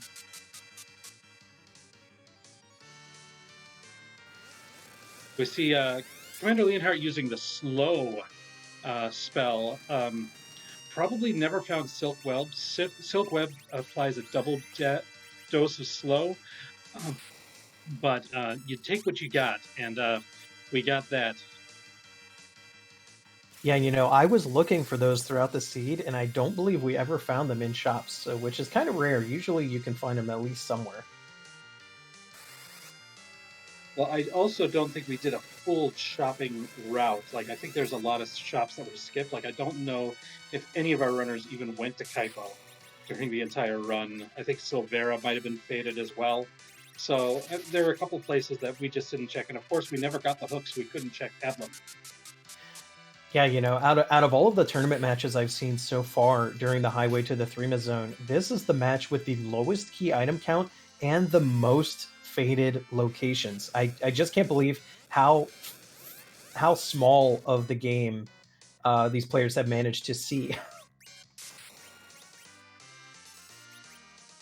We're seeing a lot of spells being reflected off of Rydia here. One of the nasty things that Zeromus has in their script is to counter a lot of spells with the nuke spell. And so that'll just kind of disincentivize you from using your most powerful attacks. However, the way that counterattacks work in Final Fantasy IV is that if you use a reflected spell, it doesn't trigger any counterattacks. So you could avoid all the counter nukes by just reflecting your nukes off of your character first.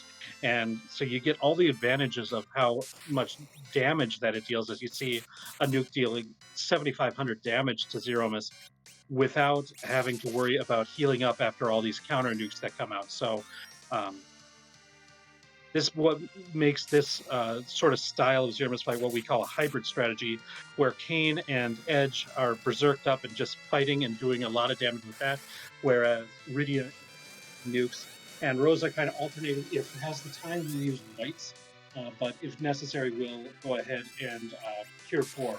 And it's a very powerful party, um, and it's a power overwhelming strategy to deal with Zeromus.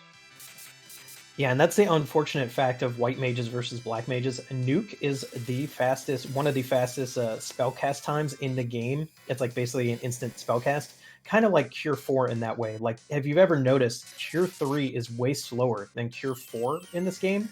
The same with white. The white spell is one of the large windups.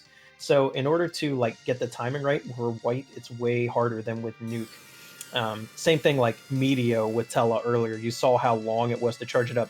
That wasn't because Tella is slow. It's because the charge time on the Media spell is super high. Ooh, we got the awful. We get the finish there.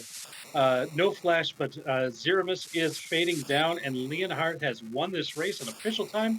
1 hour, 23 minutes, and 9 seconds. Moves to 1-0 in the hook route and positioning himself as good as he can right now. Yeah, definitely GG's to Leonhart. This was a very well played match by Leonhart. Although not all of his pathing decisions worked out, he really made the most of what the seed gave him. And we will see if Leonhart wants to come in and give us a little bit of a check.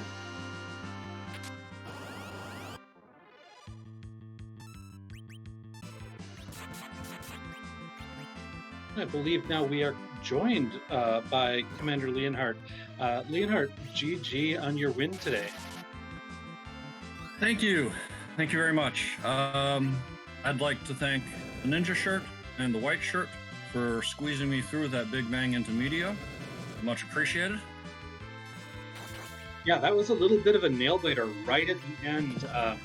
When that the Rydia got knocked out, you had the white queued up, so you had to wait until Rosa had her turn, but you're able to just barely eke it out at those low HP, and so you get the big win today.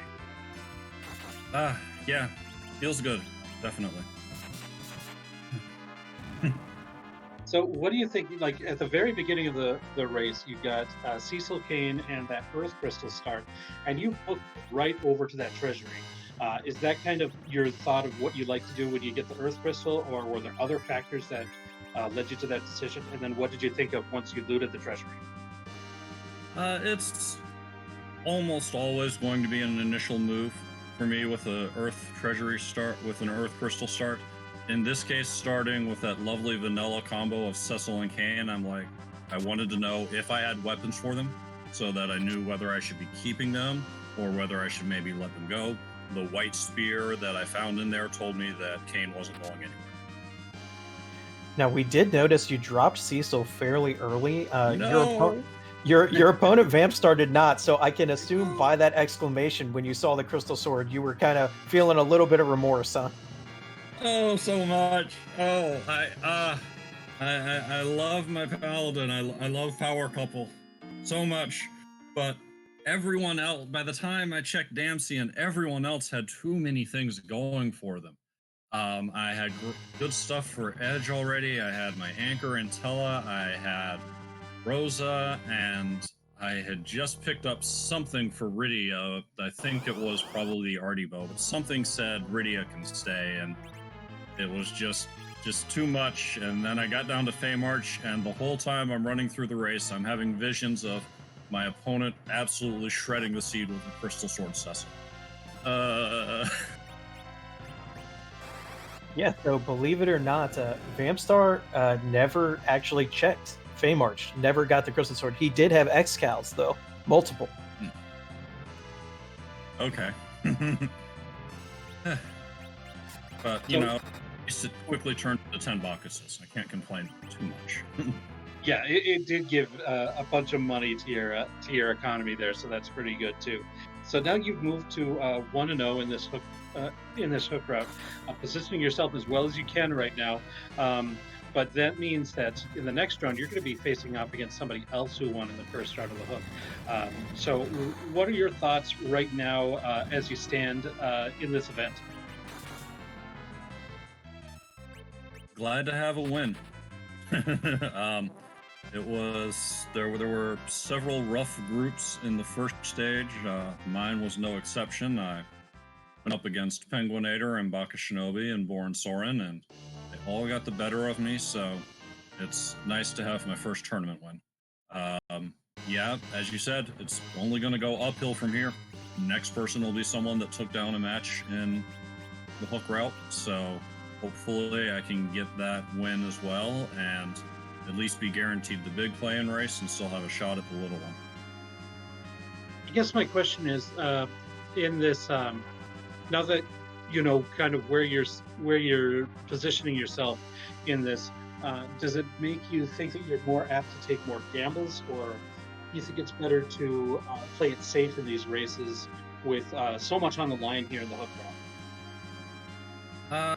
I think for 1v1, I just like to play my game. I have certain decisions that I prefer to make until and unless the seed tells me to do something differently. Check your freebies, check your objectives, and other things. And the play-in, that'll be a completely different animal. But for 1v1, unless I'm up against someone that I feel plays the game very similarly to me and is significantly better, I don't like to gamble too much. All right, well, that's fair enough. Did you have any other thoughts about this race or the event so far? The event has been fantastic. Thank you so much to everyone at Free Enterprise for all the work in putting this on. It's my first tournament experience, and even for this one, even if my nerves were pounding all the way up till I cast that Cure 4, it was still a blast, and I'm looking forward to next week. Thank you both, MoToss and rexxraul, for handling comms. Gambit, thanks for rolling up the seed and taking care of restreaming. And please scroll over so I can see who did the tracking. It was Izalba. Izalba, thank you very much for taking care of tracking Izalba. And everyone, thanks for watching. We couldn't put on these races and give you a show if you weren't here to watch. Also, I see you there, Ground Flyer. All right. Well, once again, GG's today, Commander Leonhart, and good luck in your next round. Thank you. All right. Well, that was Commander Leonhart, the winner of this race, now 1-0 in the hook route. Going to be hoping to get a couple more wins to get as best positioning as possible to try to make it to the vaunted table round. Meanwhile, we see an unfortunate. Vampstar is a bit of a newer runner, all things considered, and just might not know of some things as he queued up a white spell on Octomam, and Octomam actually absorbs the holy element, so that white spell ended up healing Octomam, and it's one of these things where you'd never figure this out by playing the vanilla game because you've got no access to holy weapons or holy spells when you fight Octomam. He's actually just weak to Dark Element because you have Dark Knight Cecil in your party at the time, and so his Dark Swords can do more damage to him. So the counter side is he absorbs the Holy, and that's just a bit unfortunate there. I bet Vampstar will not make that mistake in any future races, though. Yeah, that's the thing you learn, and you really don't get to exceptionally improve your play and really learn what not to do until you start racing, because some things you just don't figure out until you're really under the time crunch. It's one thing to be timering yourself, but another thing when your match depends on you making correct decisions. Yeah, and I think, as several people have said in the chat, Like almost everybody has made that mistake. I know I've cast white on the Octoman before, also on the Mist Dragon, which is another one that you just got to make sure you don't make those kind of mistakes with. But is still able to get through the fight without a problem. Gets that rat tail. And I was going to go next door to the vanilla D-Lunar spot. There's 2 potential key items here.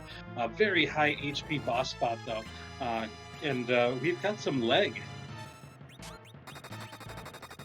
That's right. Everyone's fan favorite fiend of the elements, Rubicante, sticking that leg out way far.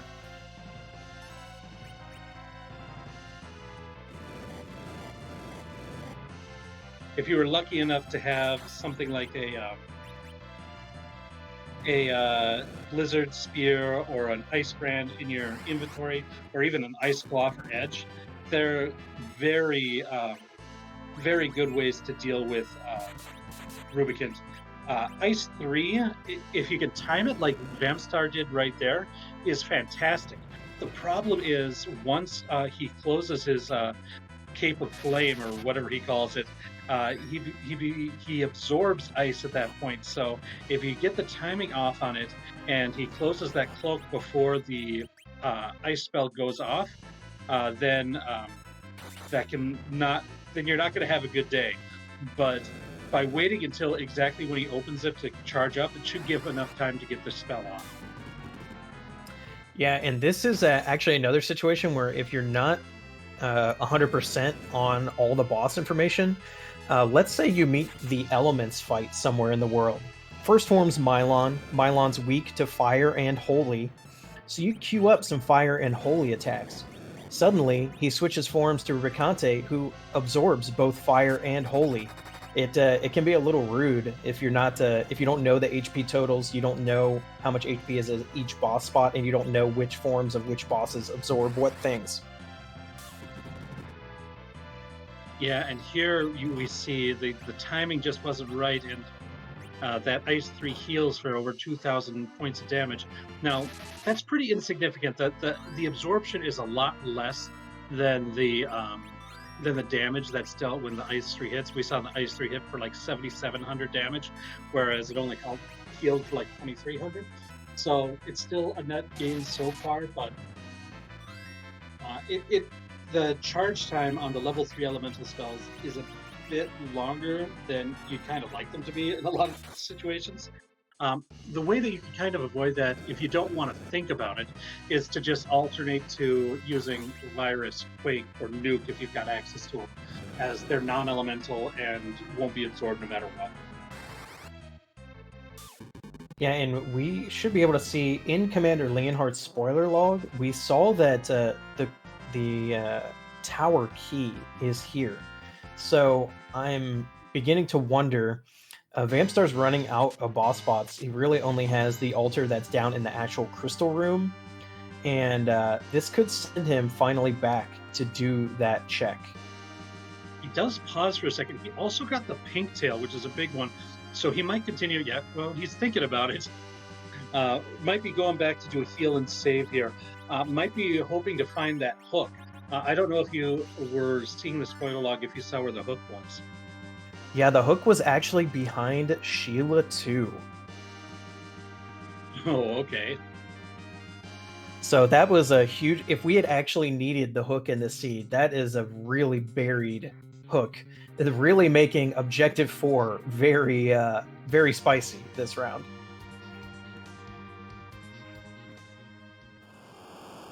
Chat is telling us that the pan to get that Sheila 2 check was behind the Wyvern at Bahamut. So, yeah, we were in no way, shape, or form ever going to see Objective 4 happen today. This is kind of a rude placement for Antlion as well down at the Ogopogo spot, especially for a squad that's made up like this, which is a lot of characters who really like to fight, especially Cecil and Edge. I know that he's already used that extra Excalibur to dart earlier, so we might not have a whole lot in his tank as far as items to dart if he wants to avoid these counters. And the counters Yeah, like they add up, and eventually they'll do enough damage to actually be scary. But it's another one that just takes all that time because you see that counter, you see that animation every single time that you take a fight out there. So the time is more of the enemy in this with the levels that he's got than the actual damage that these counters do. Yeah, and unfortunately, no ethers here, and Rydia is out of MP, so gonna have to forgo the chain cast of Bahamut. Yeah, that's unfortunate. I mean, Bahamut is the strongest summon that Rydia has access to. I believe we might not have seen as much potential damage from Bahamut as we normally would, because I believe Rydia is equipped with that Dragon Whip, and it's a very powerful weapon for swinging with Rydia. However, it does lower her black magic stats, so her magic is going to be less effective uh, when she's got that than, for example, the Stardust Rod that we also found. So, depending on which build you want to do for Rydia, she can benefit if you're going to be summoning a bunch of Bahamuts from the Stardust Rod, and if you'd rather be attacking with her, the Dragon Whip's going to be a better option. Yeah, the two most hybrid characters in the game, that's Rosa and Rydia, both have equipment sets that kind of let you do different things with them. But when it comes right down to it, for the Zeromus fight, you're usually always going to see them used as spellcasters. Every once in a while, you'll see, you know, the fans love to say Quint Zerk, and sometimes you'll see that with a Rosa with an Artemis bow and heroine robes. And if you got the full complement, I think with Rydia you could go Dragon Whip, Bandana, Heroine Robe, Zeus Gauntlet, and then Zerk her up, and that's pretty good too. So this spoon is actually going to be a pretty nice find as an alternate damage for Edge. The best weapon to dart in the game, so that's a pretty good consolation prize for doing this at this point. Yeah, and that was the final boss on the moon for Vampstar, so gonna see a return to Earth. Now, we gotta hope, out of all the key items that Vampstar has that he hasn't checked, the tower key is calling, so I'm hoping that sends Vampstar to the correct place. Even if he is surprised when the objective pops up, at least he'll know, oh, wow, that was what I needed to do. I certainly hope you're right there, Motoss, for Vampstar's sake. Because this is something that's been available to Vampstar for a long time, and I think it's at this point I think it's got to be just a simple confusion.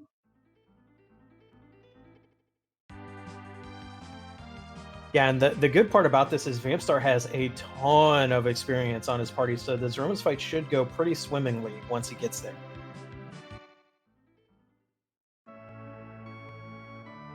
Looks like he's going to Silveria. Might be still looking for some items. He hasn't, like I said, he's skipped a bunch of shops, so he might be going back and looking for a couple things like maybe Cure 3s, maybe Silk Webs that we haven't found yet. He also has a ton of items in his inventory, and he might just want to get rid of some of that and lighten his load.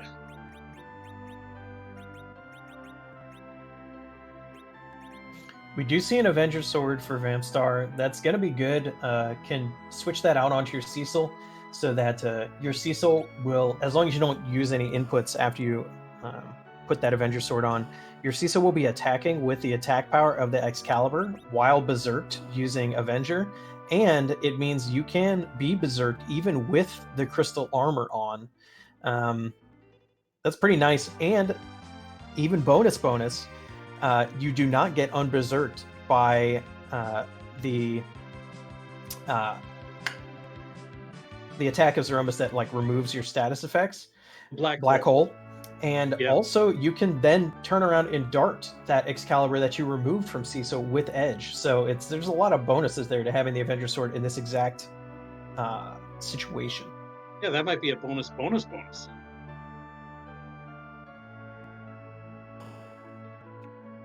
This is one thing I've got to ask Vampstar if we get a chance to interview him. Like, what is up with these non-trapped treasure checks here? Like, even if he thinks if he's got the wrong objective in his brain, I'm not sure what is going on with the non-trapped treasure chests at this point. I can definitely see if you're like your style of play, you're used to just getting like skipping treasure chests. Like throughout the course of my life playing Final Fantasy IV, I hate skipping the treasure chests. I just want to open them. And so, kind of transitioning into a racing environment where it makes sense to skip a lot of chests just isn't natural for a lot of people. And so, like, I'm in this town, I know there's this chest over there. Why would I skip it? So, that I think that might be some of the mentality that I know that, especially like when I first started racing, I was looting everything throughout the entire seed too.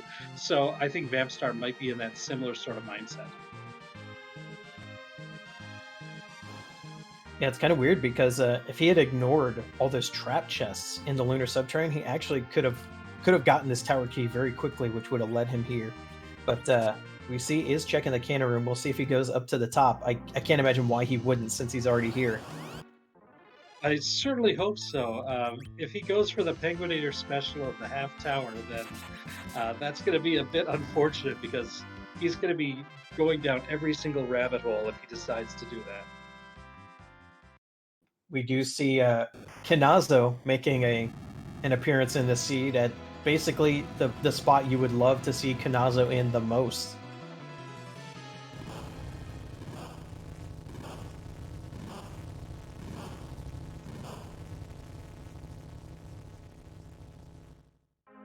Now we're going to want to see a right turn. I guess from Cecil's perspective, it would be a left turn, but yes, excellent, going up. That's what we needed. Here we go. This will put Vampstar on the way because the objective's going to pop. He's going to get his crystal and then be like, oh my goodness, I actually could go to Zeromus right now. Yeah, and I'm sure he's going to feel like, oh, I could have got here ages ago. What was I thinking? And like we mentioned, it's probably just a very simple misunderstanding, and one that anybody could make.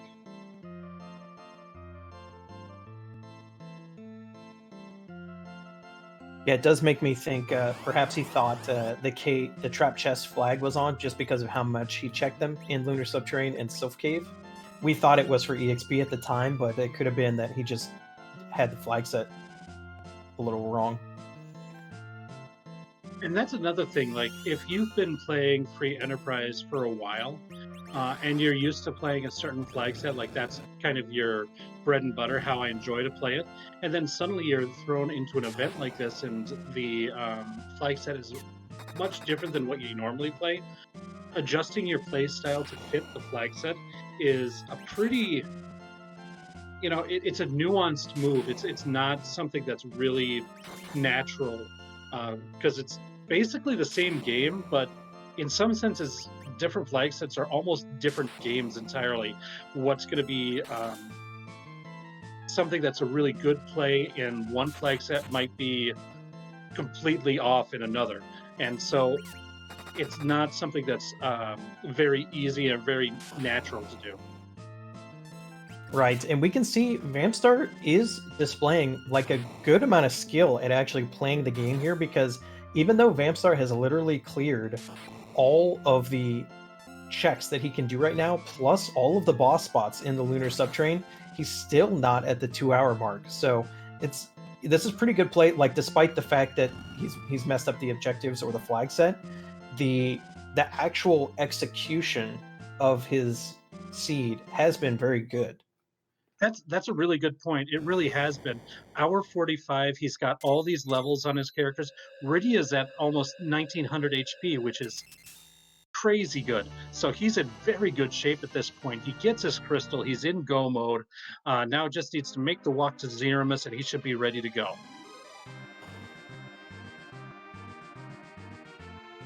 Yeah, he will. He did do the cannon room, so we're gonna get a little extra cutscene on the way out, which the spoiler log has told us is a sand ruby. So we will not be checking that Kaipo character. Sorry, everybody. We don't know who's sleeping in the bed, but Vampstar on the way.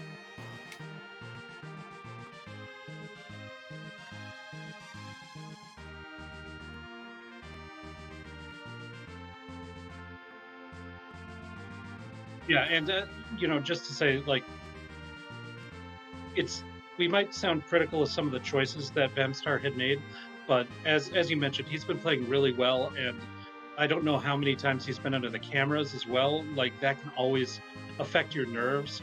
Um, and even like places like this, like a little bit of a wrong turn there, like I've gone through the wrong door in this tower countless times. Like it's something that we all do. Until you play like dozens of it, hundreds of seeds, like making all those things perfectly just isn't going to happen.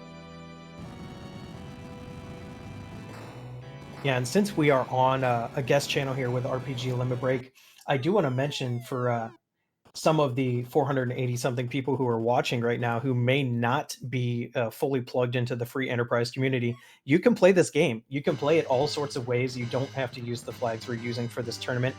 We run many events pretty much twice a year at this point. We're running an event. We do restreamed community races when we're not running an event 2 or 3 times a week. And you can get into our seed of the week where everybody races a certain strange flag set, different one every week. Join the Discord. It's a very fun community. It's very good as far as atmosphere and very helpful if you're a newer player of not only the randomizer, but Final Fantasy IV in general. There's a lot of knowledge floating around.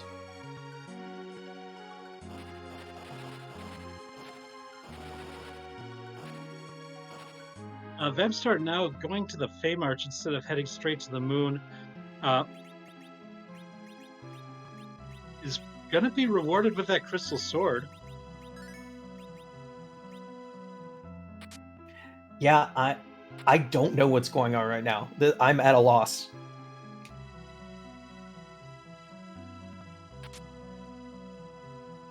It might be that he's going to be fighting the bosses down here to try to find that pass. You know, and I did not catch where the pass was in the spoiler log. So if chat knows, let us know. But I think the chances, well, there's not that many checks left, so it's got to be somewhere, you know? It's like he's going to use it in there, so that makes me think that he does want to fight the bosses down here. That's a problem because we still have Baron. Pass could be there. Pass doesn't necessarily have to be here, so it's I also don't know if actually doing the dive down here and fighting both of these bosses actually saves you time over just walking down the lunar subterranean. I would have to time that, but I just don't know.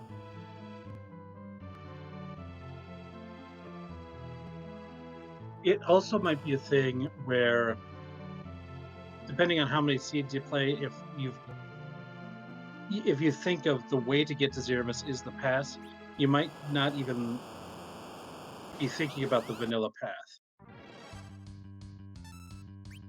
Well, immediately goes to challenge Golbez, so it's definitely looking for something.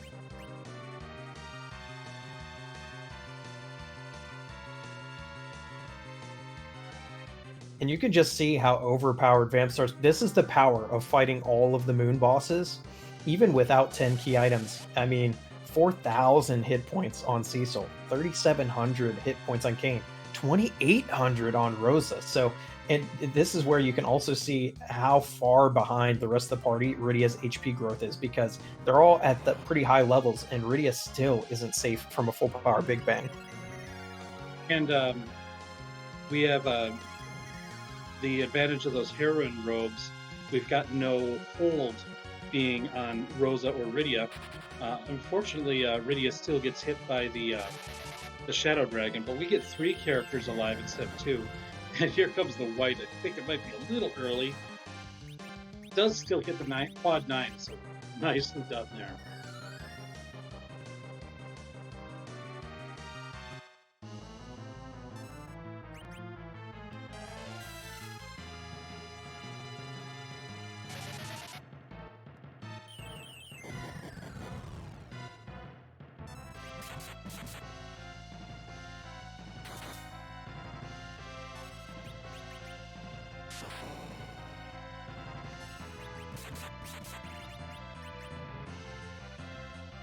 Wow, and you can see that lit 3 on Edge didn't even kill him. Yeah, having that extra HP boost is definitely a help there.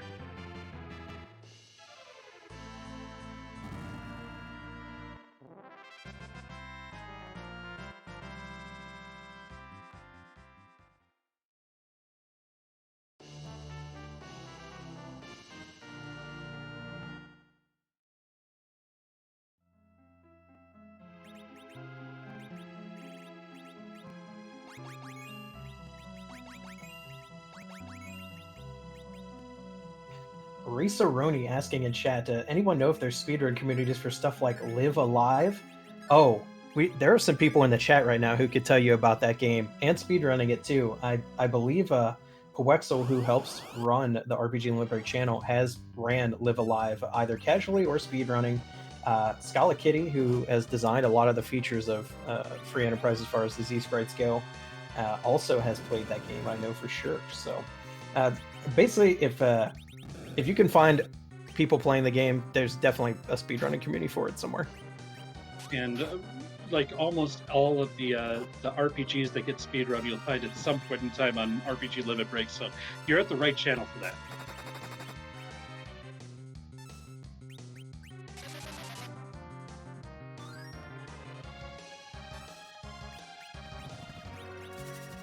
Now, D-Lunars at this spot would ordinarily be very scary. There are a few ways to cheese this fight, but the Assure spot is very fast and hits hard. So it's not the... Out of all the moon bosses, I actually think this is one of the worst ones to have at this location.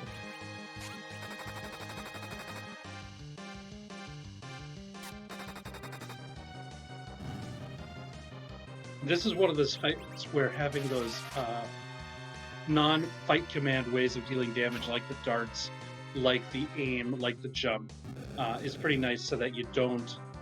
Because it's the fight command that will trigger them into the wall virus script, and that's the more dangerous side, usually, for the D-Lunars.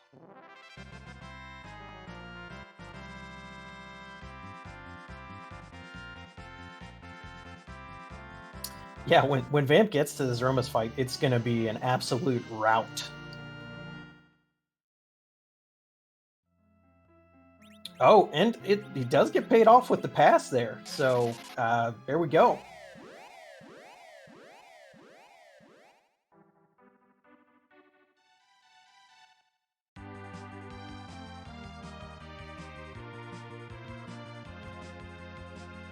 That pass is going to mean that he's going to go right to Zeromus.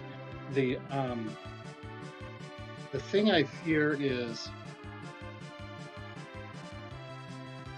if there's an... Oh, it looks like he's flying to Toria, so that's good. I'm not fearing much now.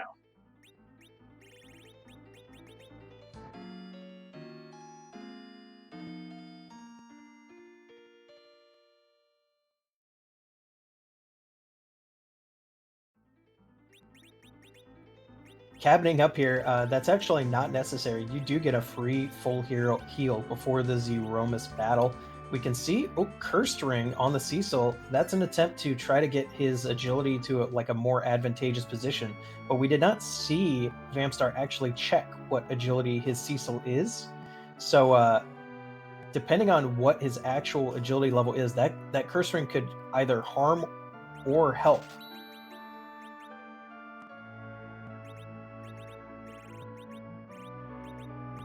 Let's stock up on Cure 3s. The one, the second best curative item. I mean, elixirs are going to be the best, but they're hard to find in shops and they're very expensive. Cure 3s do a very good job of giving you just a ton of healing, you don't need to be Rosa to use them, so they're a very nice thing to have.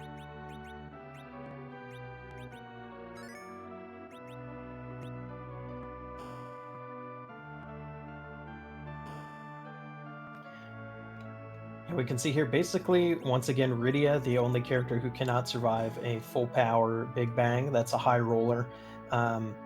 Big Bang has a number of damage rolls, and at the high end, can basically roll up to around 2400 HP if you get really unlucky at the highest spell power positions of the script.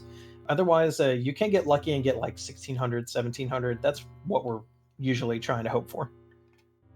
And with the good gear that we've found throughout the course of the seed, probably going to be fine with all but the most deadly of rolls, because magic defense does come into effect for those big bangs as well. Yeah, and I guess the only surprise that could be here is we still didn't see Cecil's actual agility value, so we don't quite know exactly what speed Zeromus is going to be. It could be rather quick one, which if I know I myself have screwed this up quite a few times. If you fight a Zeromus that has its maximum speed, meaning your speed value on your anchor was one away too low for the ideal value, or one too high for the ideal value, sorry. Um, it's quite rude. Ideally, one low, like if 28's the kind of the break point that you normally target. 27 agility is much worse than 29 agility, and that's kind of without taking a look at it, not knowing like there is the like if you know the levels and you know what the agility level of the or agility stat for the character at level X is, and you know the bonuses that all your gear is, then you could go through without using the menu. For me, however, I always go into the menu because I want to know that I know, you know? Yeah, because the developers knew that what they were doing with agility anchoring could make you able to cheese certain fights, so they basically made it so that you can't overly cheese Zeromus. His agility value basically loops. Ooh, we had a direct white cast, which results in a weak counterattack. You hardly ever see that. With the HP drain means that's a basically instant kill for whatever character it gets used on. So we see Cecil go down there.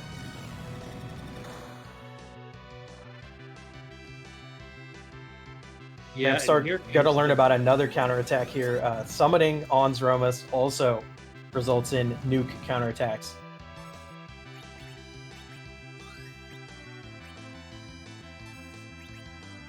Yeah, this is a very dangerous fight. A lot of the things that you learn throughout the course of the game just aren't effective on Zeromus. So you really need to kind of learn a totally different battle technique for this one particular fight that you've been using the whole game, because like you've been relying a lot on burninating things down with Bahamut, using your most powerful attacks on your enemies, and that's not necessarily going to be the best strategy in Zeromus. And even at these high levels, it goes to show that Zeromus is no joke. Yeah, and the developers were kind of mean here. Also, a lot of other endgame enemies, such as D-Lunars and Ogopogo, have specific counter scripts, just like Zeromus does. So basically, there's a reason why free enterprise players get funneled into one of two strategies for Zeromus, and it's specifically because other strategies are kind of punished by the boss script itself.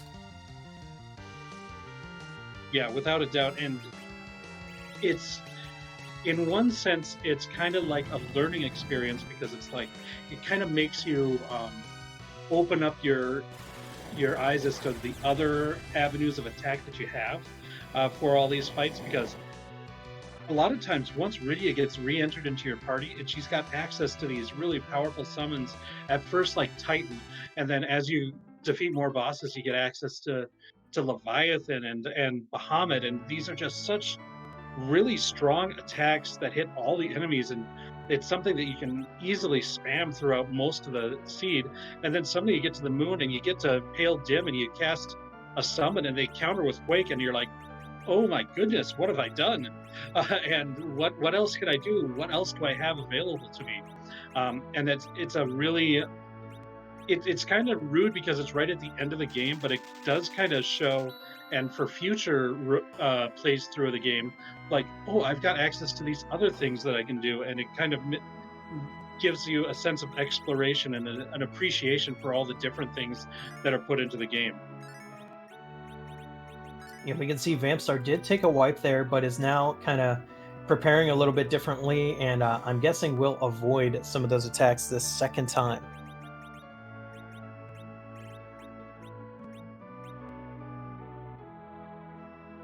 Yeah, I think that's a good plan. Take off that curse string. Just go with the full stats. If you're not like, we talk a lot about agility anchoring and how nasty it can be if you don't get it right.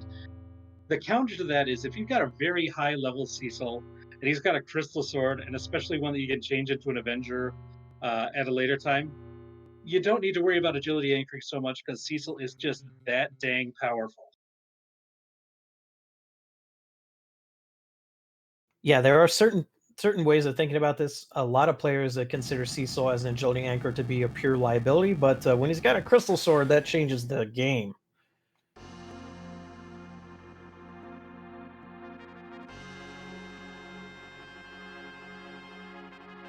And the negative 15 to the other stats, like strength, is going to be a bit of a downside for the Crystal Sword Cecil.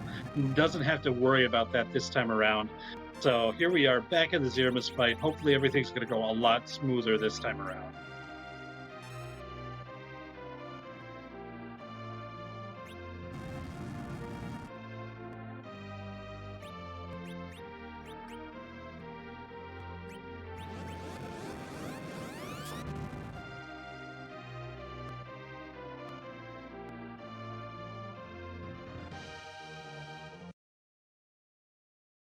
Yeah, we see Slimemus coming back. Uh, Vampstar did queue a Cure 3, not a Cure 4. That's just to save some MP.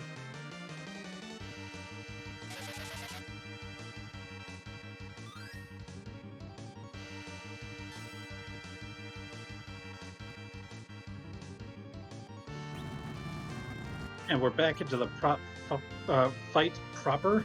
I know how to word. There we go.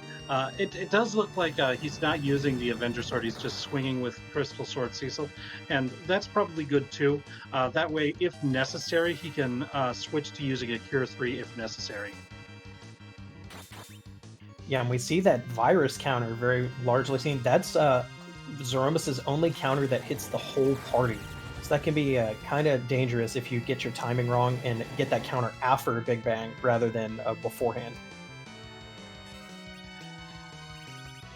Everybody survives the first Big Bang. That's a very good piece of what's happening so far. Going to give time for Rosa to respond with the Cure 4, and then Rydia can throw a Cure 3 to help out with that as well. And even Cecil, this is one of these situations where it's like, better safe than sorry. I want to keep my characters alive so that we can get through this fight a lot easier. Yeah, we can see Vampstar's strategy here is kind of like way more defensive than we would normally see. Like instead of going for all-out damage, is going for pretty safe, keeping his party topped off, kind of like you would in the vanilla Final Fantasy IV. So I can definitely respect that. You took a wipe, you've already seen the dot done from your opponent. You may as well take it in a way that you can win rather than trying to burn through. And picking your fights, using that dart command with the spoon was smart there, because that's going to be the most efficient way to deal your damage as well. So knowing when to strike and when to heal is a pretty heads-up move there. And we still see coming out with the Bahamut's. You notice that Vampstar's only using those when his party is fully at full HP. That's just a little bit of caution, making sure that a wild counter doesn't take out a character at an inopportune time. Getting the timing right for when to do your attacks and eat the counters is tough, but it looks like the timing ended up being good there, because we see a nerfed Big Bang, very low roll, very easy to recover from, and we see a stack 3 more Excaliburs that can be darted by Edge, and I think that's going to do a lot of damage throughout the course of this fight. Yeah, this is a situation where I definitely would do the same thing as Vampstar. Keep the Berserk off that Edge, just keep throwing. And also, if we didn't actually explain how nerfing works, the Zeromus script sets his magic attack power at different values throughout the fight, because otherwise he would just annihilate you with his counterattacks. it resets the value to a high value before doing Big Bang. But if you make him counterattack you in between when he sets that value and when he actually does the Big Bang, he will lower his magic attack power to the counter value and then continue to use that value for the Big Bang, which makes it deal way less damage. Yeah, it's something that's that a lot of runners will be using if you're doing it at lower levels, but it's something that can be effective even at higher levels, just for survivability as well.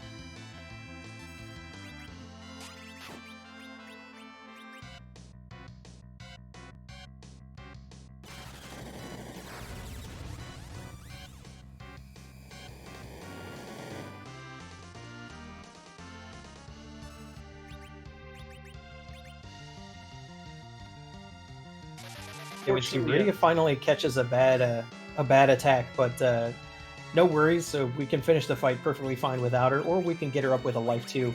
Rosa does have a plethora of MP at this point. And this is one of the having the other characters available to throw items means that recovery becomes a lot faster.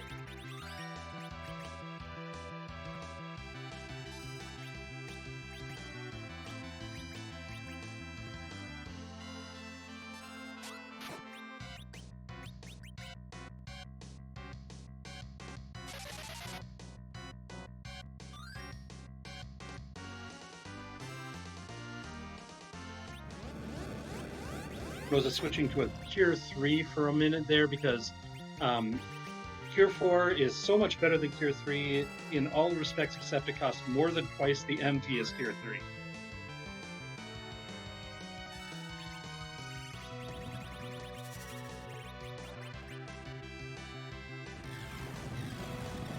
Yep, and we shall see. You know when Zeromus is about to die when you start to see it use Meteo. And you would think, oh my gosh, how can we survive Meteo? Well, Zeromus' spell power isn't too great when he uses Meteo, so... And a lot of times you'll see it actually miss characters.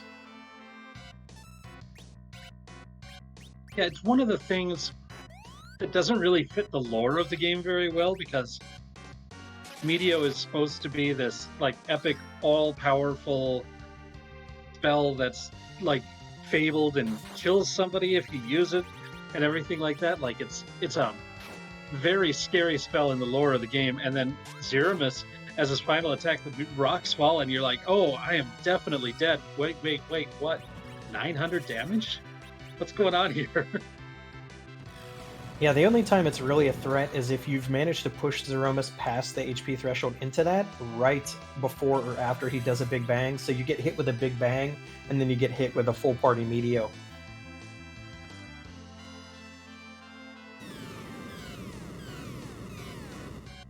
Speaking of Meteo, here we see it. Zeromus almost dead. That usually means less than 10,000 HP.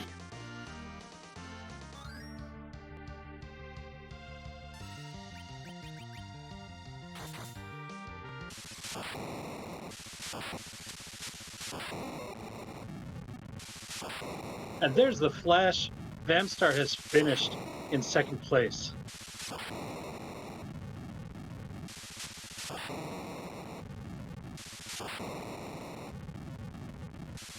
That's right, with a time of 2 hours, 10 minutes, and 10 seconds.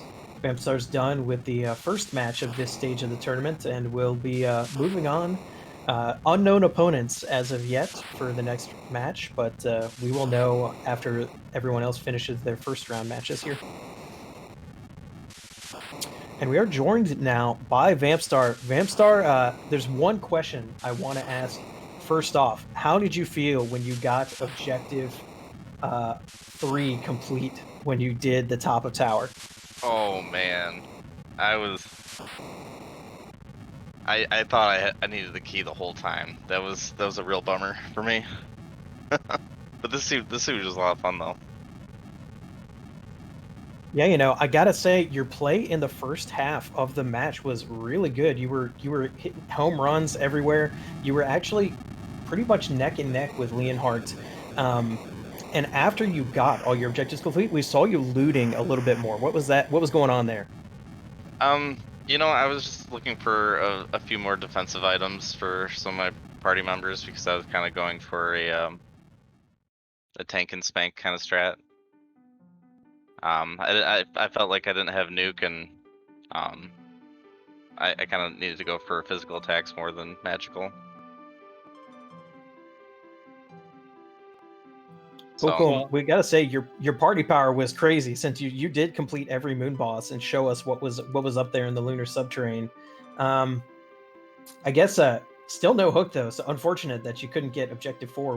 We know from the spoiler logs that it was behind Sheila, and that pain that you needed was behind the Wyvern at Bahamut spot that you noped out of. By the way. oh yeah, the Wyvern was not happening.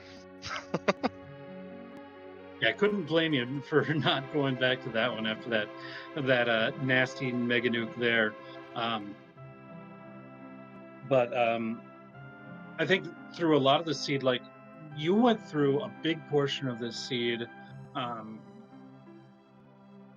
and your timing for completing like all that moon stuff was actually quite impressive. If it wasn't for that kind of like simple mistake like you talked about, you could have been in real good contention here. I'm not sure how it would have ended up, but your decision to grind early puts you in a pretty good spot to handle some of those later bosses earlier. Was that always your intention to grind those eggs as soon as you found sirens? Absolutely. As soon as I saw the sirens, I was like, yes, I can. And I had the dragon whip, so I felt pretty confident in just smashing on it pretty low. And I felt really good until I got that third objective. I was just like, man, I didn't even need the key. I just needed to come in here. So I probably wouldn't have done all that moon stuff. But I was also kind of curious where the hook was as well, since I had both tails. Well, and you did luck I out. think You were rewarded for actually going to Feymarch, and you did get the pass at least, so you didn't have to walk all the way down the lunar subterrane. And you know what? That was kind of my Hail Mary. I was just like, hopefully I can get the pass real quick so I don't have to go through the moon again. And I lucked out.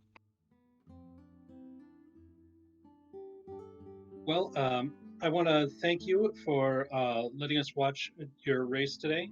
And did you have any other final thoughts about this race or the event so far? No, just wanted to say this was a lot of fun, and hopefully the next game goes a little bit better for me. But you know, this was great. All right. Well, GG's, and we'll see you again real soon. And good luck in your next match. Thank you. GG's. All right. Well, that was Vampstar, our second place finisher. Remember, Commander Leonhart was the one who took the win today in this race and moves to 1-0 in the hook route.